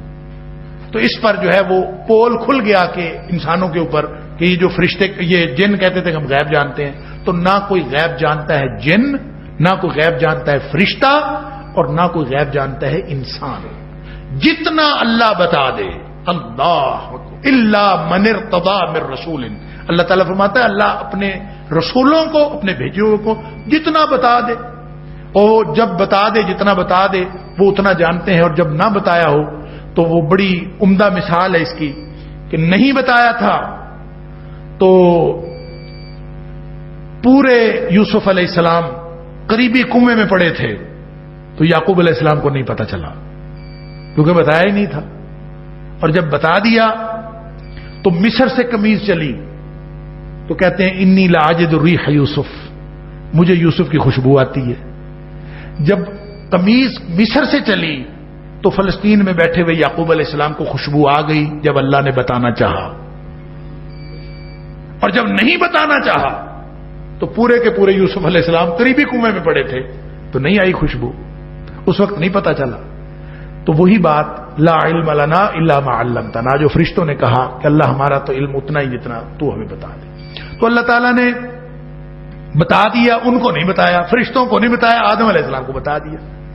بتا کے فقال انبئونی باسماء ہؤلاء، پھر ان کے اوپر پیش کیے، بتاؤ بھائی ان کے نام، ان کنتم صادقین، تم نے کہا تھا نا کہ ہم ہیں. یہ جو ہم والی بات ہے نا، آنا میں، یہ میں ہی مارتی ہے بندے کو. فرشتوں نے جب کہا تھا نا ہم ہیں، تو اس میں بھی اصل میں تھی. اللہ تعالیٰ نے یہ جو آزمائش ان کے اوپر برپا کی، چیزوں کے نام پیش کرنے والی آدم کو سکھا کے اسی میں کو مارنے کے لیے تھی کہ تمہارا خیال تھا کہ ہم اس سے بہتر ہوں گے، وہی مغالطہ جو بعد میں ابلیس کو پڑا کہ انا خیر منہ، میں اس سے بہتر ہوں. تو اللہ تعالیٰ نے وہ پیش کر کے فرمایا اگر تم سچے ہو نا دیکھو پھر بتاؤ ان کے نام کیا بتانے تھے. قالوا سبحانک لا علم لنا الا ما علمتنا. اصل میں یہ علم کی بات اتنی ہے، موسیٰ علیہ السلام نے کہا تھا نا اللہ تعالیٰ کو، آپ کو معلوم ہے جو سورہ کہف کے اندر قصہ ہے حضرت خضر علیہ السلام کے ساتھ کہ وہ گئے اور نکلے، اور 3 واقعات جو ہیں اس کی بنیاد میں بخاری شریف کے اندر وہ حدیث ہے علم کی بات سمجھنے کے لیے کہ اصل میں موسیٰ علیہ السلام سے کسی نے پوچھا تھا کہ اے موسیٰ تجھ سے بڑا عالم بھی کوئی ہے؟ موسیٰ علیہ السلام سے کسی نے پوچھا تھا تو موسیٰ علیہ السلام نے کہہ دیا کہ میرے سے بڑا عالم اس روئے زمین پر کوئی نہیں ہے. اصل میں موسیٰ علیہ السلام نے جو کہا تھا اپنے حساب سے ٹھیک کہا تھا. اس کی وجہ یہ کہ اس وقت نبی اور کوئی نہیں تھا موسیٰ علیہ السلام کے علاوہ، تو شریعت کا علم تو سب سے زیادہ نبی کے پاس ہوتا ہے. تو موسیٰ علیہ السلام نے اپنے حساب سے بات ٹھیک کی، لیکن وہ سویپنگ سٹیٹمنٹ تھی نا، اس میں شریعت کے علم کی تخصیص نہیں تھی. تو اللہ تعالیٰ نے یہ بتانا تھا کہ وَفَوْقَ كُلِّ ذِي عِلْمٍ عَلِيمٍ، ہر جاننے والے کے اوپر کوئی اور بڑا جاننے والا ہے. اصل علم تو اللہ تعالیٰ کا، بِكُلِّ شَيْءٍ عَلِيمٍ تو اللہ کی ذات. بس یہ بتانے کے لیے موسیٰ علیہ السلام کے منہ سے نکلا کہ میرے سے بڑا عالم کوئی نہیں ہے. اللہ اکبر. اور حدیث کے الفاظ اگر دیکھیں تو انہوں نے کیا، میرا خیال ہے میں ہی ہوں، میرا خیال ہے میں ہی ہوں. اللہ اکبر. تو بس اللہ تعالیٰ نے وہ دکھانے کے لیے کہ تو عالم نہیں ہے تو اپنے آپ کو عالم کر، شریعت کا تو علم رکھتا ہوگا، لیکن وہ جو قضاء کا علم ہے، تقدیر کا علم ہے، وہ تیرے پاس نہیں ہے. وہ بالکل علم کی نوعیت ہی مختلف. جب ظاہر ہے ہمارے سامنے اموات واقع نہیں ہوتی، ہمارے سامنے تقدیر کے فیصلے جب ہو رہے ہوتے ہیں اللہ کے، یہی جو سانحہ منا ہوا اور حرم کے اندر سانحہ ہوا بیت اللہ کے اندر، اور آخر جب وہ کرین گری ہے تو اللہ کے جو فرشتے ہیں جو قضاء و قدرت کے کارکنان ہیں، کسی فرشتے نے اس کرین کو گرایا ہی ہوگا نا. اگر وہ فرشتہ کرین کو گراتے ہوئے مجسم شکل میں ہمیں نظر آ جائے تو ہمارا کیا رد عمل ہوگا؟ وہی رد عمل ہوگا جو موسیٰ علیہ السلام کا ہوا کہ موسیٰ علیہ السلام نے کہا کیوں سوراخ کر دیا کشتی میں، کیوں مار دیا اس بچے کو، کیوں دیوار کھڑی کر دی؟ یہ سوال کیوں پیدا ہوئے؟ اس لیے پیدا ہوئے کہ وہ علم کی نوعیت ہی اور ہے جو موسیٰ علیہ السلام کو دی نہیں گئی. موسیٰ علیہ السلام پریشان ہوتے رہے، ہر واقعے پر پریشان ہوتے رہے. بالآخر جب ان کی تفہیم کرا دی تینوں باتوں کی تو نبی کریم صلی اللہ علیہ وسلم نے فرمایا کہ اللہ تعالیٰ موسیٰ علیہ السلام پر رحم کرے. اگر موسیٰ علیہ السلام تھوڑا سا صبر اور کر لیتے، اگر موسیٰ علیہ السلام تھوڑا سا صبر اور کر لیتے تو ہمیں اور علم حاصل ہو جاتا. کیا مطلب؟ کہ جس علم کی بات اس سورہ کہف میں کی گئی ہے، جو حضرت خضر کے ذریعے سے سکھایا گیا، وہ علم نبی کریم صلی اللہ علیہ وسلم کے پاس بھی نہیں. اس لیے فرمایا نا اگر موسیٰ علیہ السلام صبر کر لیتے تو ہمیں کچھ اور علم حاصل ہو جاتا. اللہ اکبر. تو نتیجہ کیا ہے؟ نتیجہ یہ ہے کہ بائی ڈیفالٹ جو اللہ نے ہمارے اندر پوٹینشل رکھا ہے اس میں بھی ہر شخص ہر علم کا جاننے والا نہیں ہو سکتا. دیکھیں جو میڈیکل سائنس کا آدمی ہے وہ انجینئرنگ کو نہیں جانتا، جو انجینئرنگ کا آدمی ہے وہ میڈیکل سائنس کو نہیں جانتا ہے، وہ بھی اسی پوٹینشل کے مطابق ہے، وہ بھی اسی پوٹینشل کے مطابق. ایک ہی پوٹینشل ہے لیکن اس کو نکلتے نکلتے نکلتے نکلتے اتنا بڑا درخت بن گیا، اس کی اتنی شاخیں بن گئی ہیں، اتنی اسپیشلائزیشنز آ گئی ہیں. اب تو ایک میڈیکل سائنس کے اندر اتنے شعبے ہو گئے ہیں کہ ایک شعبے کا ڈاکٹر جو ہے وہ دوسرے شعبے کے بارے میں کچھ نہیں جانتا. اب اس کے پاس چلے جائیں وہ کہتا ہے میں تو میڈیسن کا ہوں، میں تو سرجن نہیں ہوں. سرجن کے پاس چلے جائیں وہ کہتا ہے یہ کسی میڈیسن والے کے پاس. بالکل انٹائرلی ایک ایک چیز کی اسپیسیفکیشن آ گئی ہے. عربی کا مقولہ ہے لکل فن الرجال. ہر آدمی ہر کام کے لیے نہیں ہوتا، ہر کام کے لیے اللہ تعالیٰ نے الگ لوگ بنائے ہوئے. یہ اللہ نے نبی کی ذات رکھی ہے کہ جو تشریعی علم کے اعتبار سے ہر چیز کا مرقع ہوتی ہے، لیکن تکوینی علم ان کے پاس بھی پورا نہیں ہوتا. جو چیز اللہ تعالیٰ عطا فرما دیتا ہے، جتنا علم عطا فرما دیتا ہے وہی علم ان کے پاس ہوتا ہے، اس کے علاوہ ان کے پاس علم نہیں ہوتا. چاہے فرشتے ہوں، چاہے جن ہوں، چاہے انسان ہوں، اصل علم صرف اور صرف اللہ کی ذات ہے. یہ بات، یہ حقیقت کبھی ذہن سے محو نہیں ہونی چاہیے کہ وَهُوَ بِكُلِّ شَيْءٍ علیم صرف اللہ کی صفت ہے کہ اللہ ہر چیز کو جاننے والا ہے، اللہ کے علاوہ ہر چیز کو جاننے والا کوئی نہیں ہو سکتا۔ قال یا آدم انبئہم باسمائہم،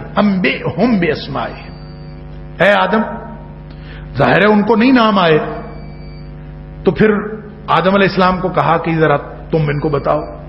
اب آدم علیہ السلام کو تو خود سکھائے تھے، وعلم آدم الاسماء کلھا، خود سکھا دیے تھے۔ اب آدم علیہ السلام جتنے مرضی چوڑے ہوتے رہیں یا آدم کے بیٹے جتنے مرضی چوڑے ہوتے رہیں، اللہ اکبر، سمجھنے کی بات، ہر صلاحیت اللہ کی دی ہوئی، اور صلاحیت کے اظہار کی قوت بھی اللہ کی دی ہوئی، سوچ کی طاقت اللہ کی عطا کردہ۔ کوئی ایک چیز بھی تو نہیں ہے، کوئی ایک چیز بھی تو ایسی نہیں ہے جو ہماری اپنی ہو۔ یعنی ہم اگر سوچ رہے ہیں تو وہ سوچ اللہ کی عطا کردہ ہے، ہمارے پاس شعور ہے تو اللہ کا عطا کردہ ہے، ہمارے پاس اگر عملی صلاحیت ہے تو اللہ کی عطا کردہ ہے۔ میں تو یہ کہتا ہوں کوئی بھی چیز اگر اس کا تھوڑا مائنیوٹلی آپ اندازہ کر لیں کہ یہ جو ہم بول رہے ہیں نا، ڈاکٹرز نے ہمیں بتایا، جو میڈیکل سائنس کے لوگ ہیں وہ زیادہ جانتے ہوں گے، وہ کہتے ہیں کہ جو کارڈز یہاں پہ جو دو جاتی ہیں، بالکل باریک سی دو وینز ہوتی ہیں یہاں پہ، بالکل تاریں چھوٹی سی باریک سی، تو اگر کبھی گلے کے آپریشن کے دوران یا کسی حوالے سے ان دو میں سے کوئی ایک کٹ جائے نا، بہت باریک ہوتی، وہ کہتے ہیں اکثر اوقات جو سرجنز ہوتے ہیں ان کو بھی وہ سمجھ نہیں آتی اور وہ غلطی سے کٹ جاتی، اگر وہ کٹ جائے تو اس کے بعد انسان کی آواز ویسی نہیں رہ سکتی جیسی ہے، اس کی آواز خراب ہو جاتی۔ یہ اللہ تعالیٰ نے کہاں سے کہا؟ میں کہتا ہوں یہ جو پورا ہاتھ ہے، میں اکثر مثال دیا کرتا ہوں، اس ہاتھ کا یہ ایک انگوٹھا نہ ہو، باقی سارا کچھ ہو، ساری صلاحیتیں ہوں، صرف یہ ایک انگوٹھا نہ ہو تو کیا ہوگا؟ گرفت رہ ہی نہیں جائے گی۔ گرفت تو اس انگوٹھے کی وجہ سے ہے، آپ یہ انگوٹھا الگ کر لیں آپ کے ہاتھ کی تو گرفت ختم ہو جائے گی۔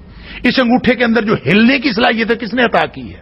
وہ کہتے ہیں جناب کہ اگر یہاں سے کوئی خرابی ہو جائے، ہلنا یہاں سے بند ہو جاتا ہے۔ ٹانگ میں کوئی خرابی ہو جائے، کہتے ہیں جی ٹانگ میں درد ہو رہی ہے، یہ اصل پریشانی جو ہے، اصل مسئلہ وہ بیک بون کا ہے جی، وہاں پہ کوئی مورا جو ہے وہ پچک گیا ہے، اس کے اندر وین۔ عجیب و غریب نظام ہے۔ یہ ساری کی ساری صلاحیتیں اللہ کی عطا کردہ ہیں۔ سمجھنے کی بات یہ ہے، اس میں سوچ کی صلاحیت ہو، اس میں سماعتیں ہوں اور اس کے اظہار کی صلاحیت ہو، یہ سب کا سب اللہ کا عطا کردہ ہے، تو پھر انسان کو چوڑا کہاں ہونا ہے؟ نہ اللہ نے فرشتوں کو چوڑا ہونے دیا، بتا دیا کہ بتاؤ ان کنتم صادقین، سچے ہو تو بتاؤ کیا ہے تمہارے پاس۔ ایسے انسان ہم بھی ان سارے سوالوں کا جواب دیں اگر ہم اپنی باتوں میں جو اللہ کی عطا کردہ صلاحیت ہے تو اللہ کی عطا کردہ، سب کچھ اللہ کا عطا کردہ ہے، ہم اگر کسی بھی بات پر اترائیں، کسی بھی بات پر فخر کریں تو کوئی بات ایسی ہے جو ہماری اپنی ہے؟ اگر اپنی ہو تو پھر ٹھیک ہے کریں۔ ایکوائرڈ، وہ کہتے ہیں ایکوائرڈ نالج، میں تو اس کے بھی خلاف۔ ایکوائرڈ نالج کیا ہوتا ہے؟ وہ جو پوٹینشل ہے نا، اس پوٹینشل سے استفادے کی استعداد اور طاقت بھی اللہ ہی عطا فرماتا ہے، اس کے بغیر کچھ نہیں ہو سکتا۔ سارے انسان ایک جیسے ہیں، سارے انسان ایک جیسے پرفارم کرتے ہیں، سارے انسانوں میں ایک جیسی صلاحیت ہے، سارے انسان بلکہ ایک جیسی صلاحیت رکھنے والے ایک جیسے لوگ بھی ہوں تو ان کا جو پرفارمنس ہوتی ہے وہ ایک جیسی نہیں ہو سکتی، کوئی کتنا کو کتنا۔ تو میں یہ سمجھتا ہوں کہ سارا کا سارا کچھ اللہ کے ہاتھ میں ہے، اور جب انسان ان کو استعمال کرتا ہے تو صرف ایک کام کرے اور وہ ہے شکر، کہ اللہ تیرا شکر ہے تو نے یہ عطا فرمایا۔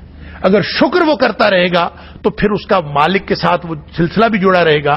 پوٹینشلی اگر نالج ایکوائر کرنے کی استعداد رکھی ہے تو وہ بھی اس کی مہربانی ہے، اور اگر وحی کی روشنی عطا فرمائی ہے تو یہ بھی اسی کی مہربانی ہے۔ آدم علیہ السلام کو سکھائے تھے تو سکھانے کے بعد بتایا کہ چلے بتا دے۔ اب ان کو بتایا تو آدم علیہ السلام وہاں پہ پہلے فرشتوں کو اللہ نے سنب کیا کہ تم غلط کہہ رہے ہو۔ اب آدم علیہ السلام کی برتری ان کے اوپر ثابت کر دی، لیکن برتری ثابت کرنے کے بعد آخر پہ بتایا کہ تو نے بھی اگر اللہ کے حکم کی خلاف ورزی کی تو پھر تیرا مسئلہ بھی اسی طرح ہوگا، تیرا انجام خراب ہو جائے گا۔ اللہ اکبر۔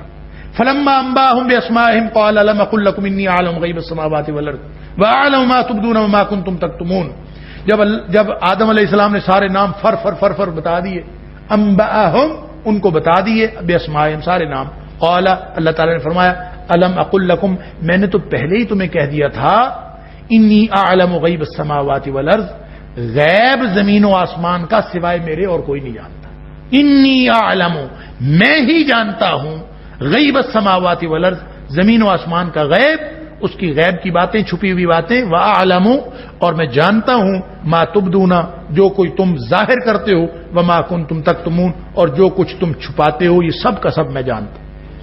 وَإِذْ قُلْنَا لِلْمَلَائِكَةِ اسْجُدُوا لِآدَمَ فَسَجَدُوا إِلَّا إِبْلِيسَ، اور جب ہم نے کہا للملائکۃ فرشتوں سے اسجدوا لآدم، آدم کو سجدہ کرو۔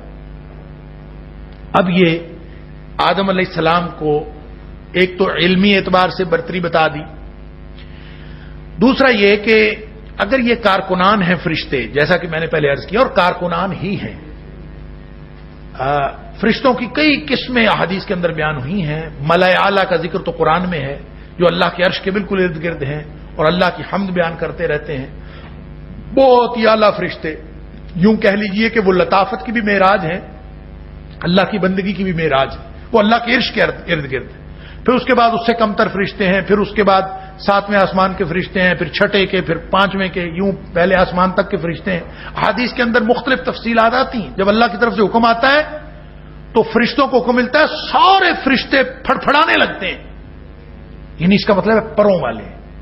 قرآن میں بھی ذکر ہے کہ پروں والے فرشتے ہیں، کسی کے 2 پر، 6 پر، 8 پر، اور ایک حدیث کے اندر آتا ہے نبی کریم صلی اللہ علیہ وسلم نے فرمایا کہ میں نے جبریل کو اس کی اصل شکل میں دیکھا، جبریل علیہ السلام کو ان کے 600 پر تھے۔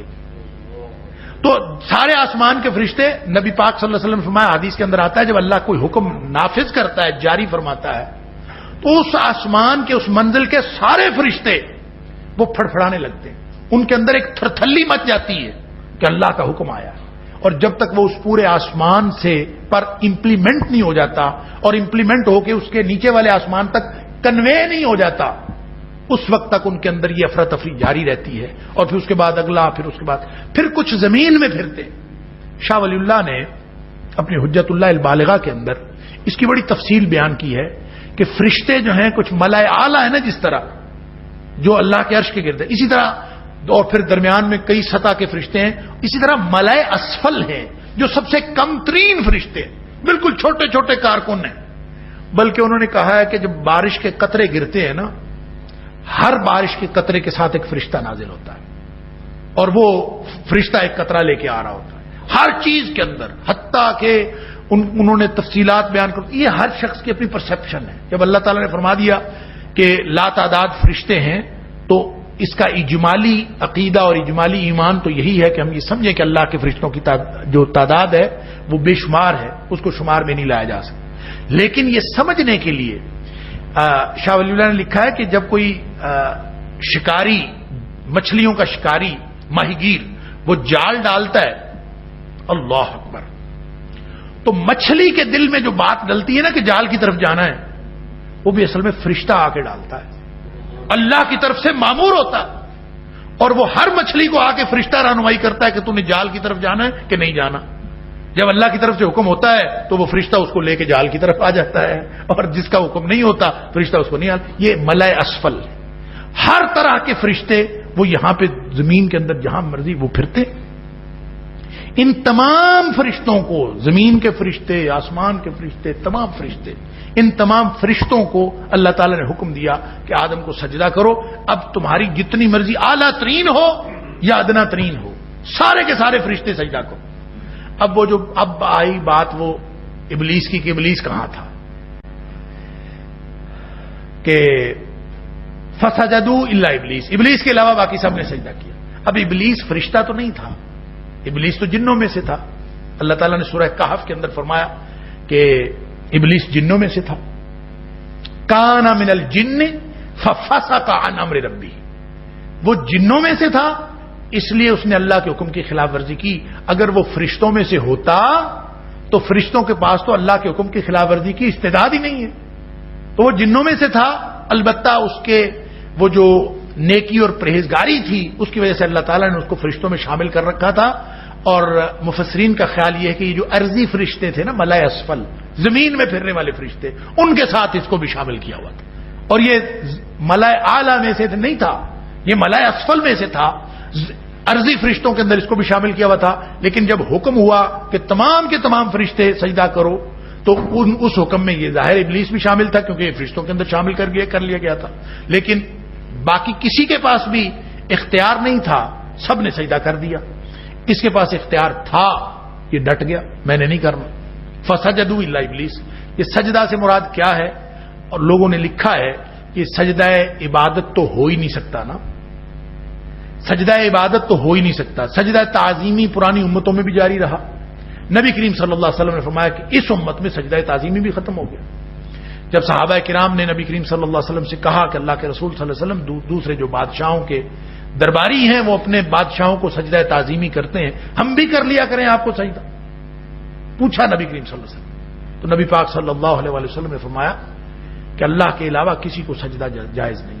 اگر سجدہ جائز ہوتا تو میں عورتوں کو حکم دیتا کہ وہ اپنے خامدوں کو سجدہ کریں.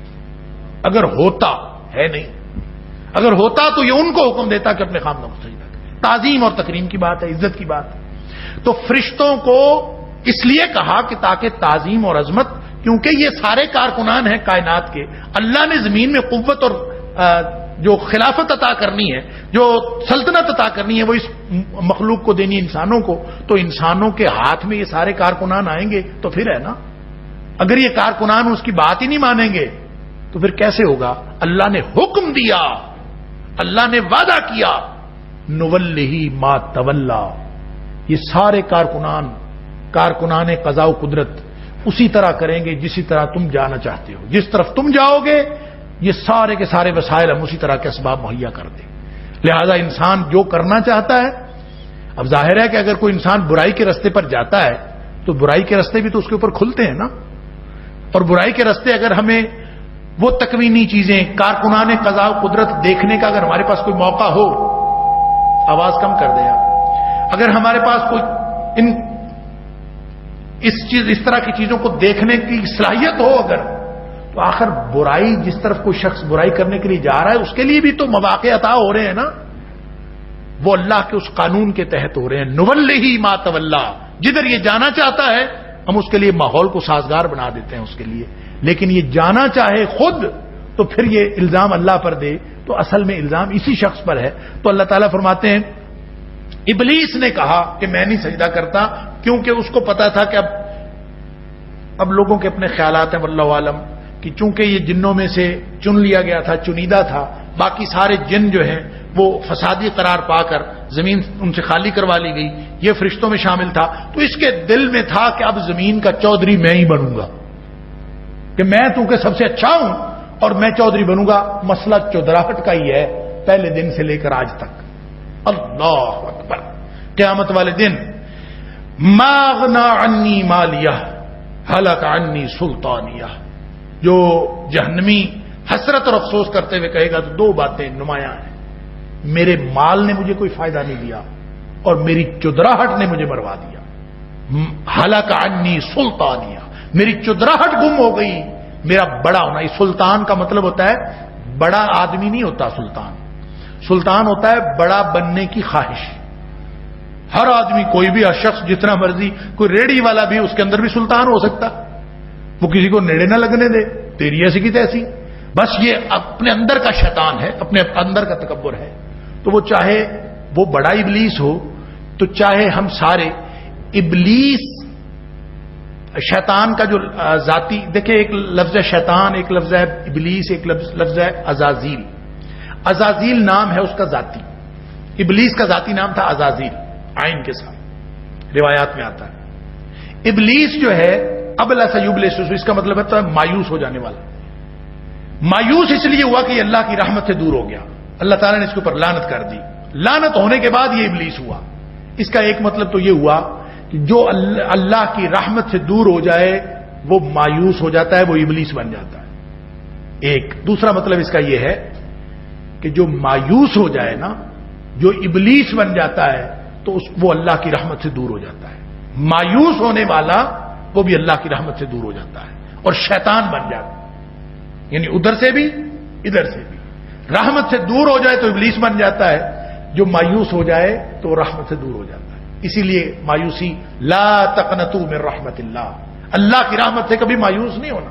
مایوس تو وہ ہو جس کا اللہ نہ ہو، یا جس کا اللہ پر اعتماد نہ ہو، جس کا اللہ پر ایمان نہ ہو. باقی کسی کو مایوس نہیں ہونا چاہیے. تو یہ ابلیس اس لیے مایوس ہے اور یہ نا امید ہے کہ اللہ کی رحمت سے دور ہو گیا.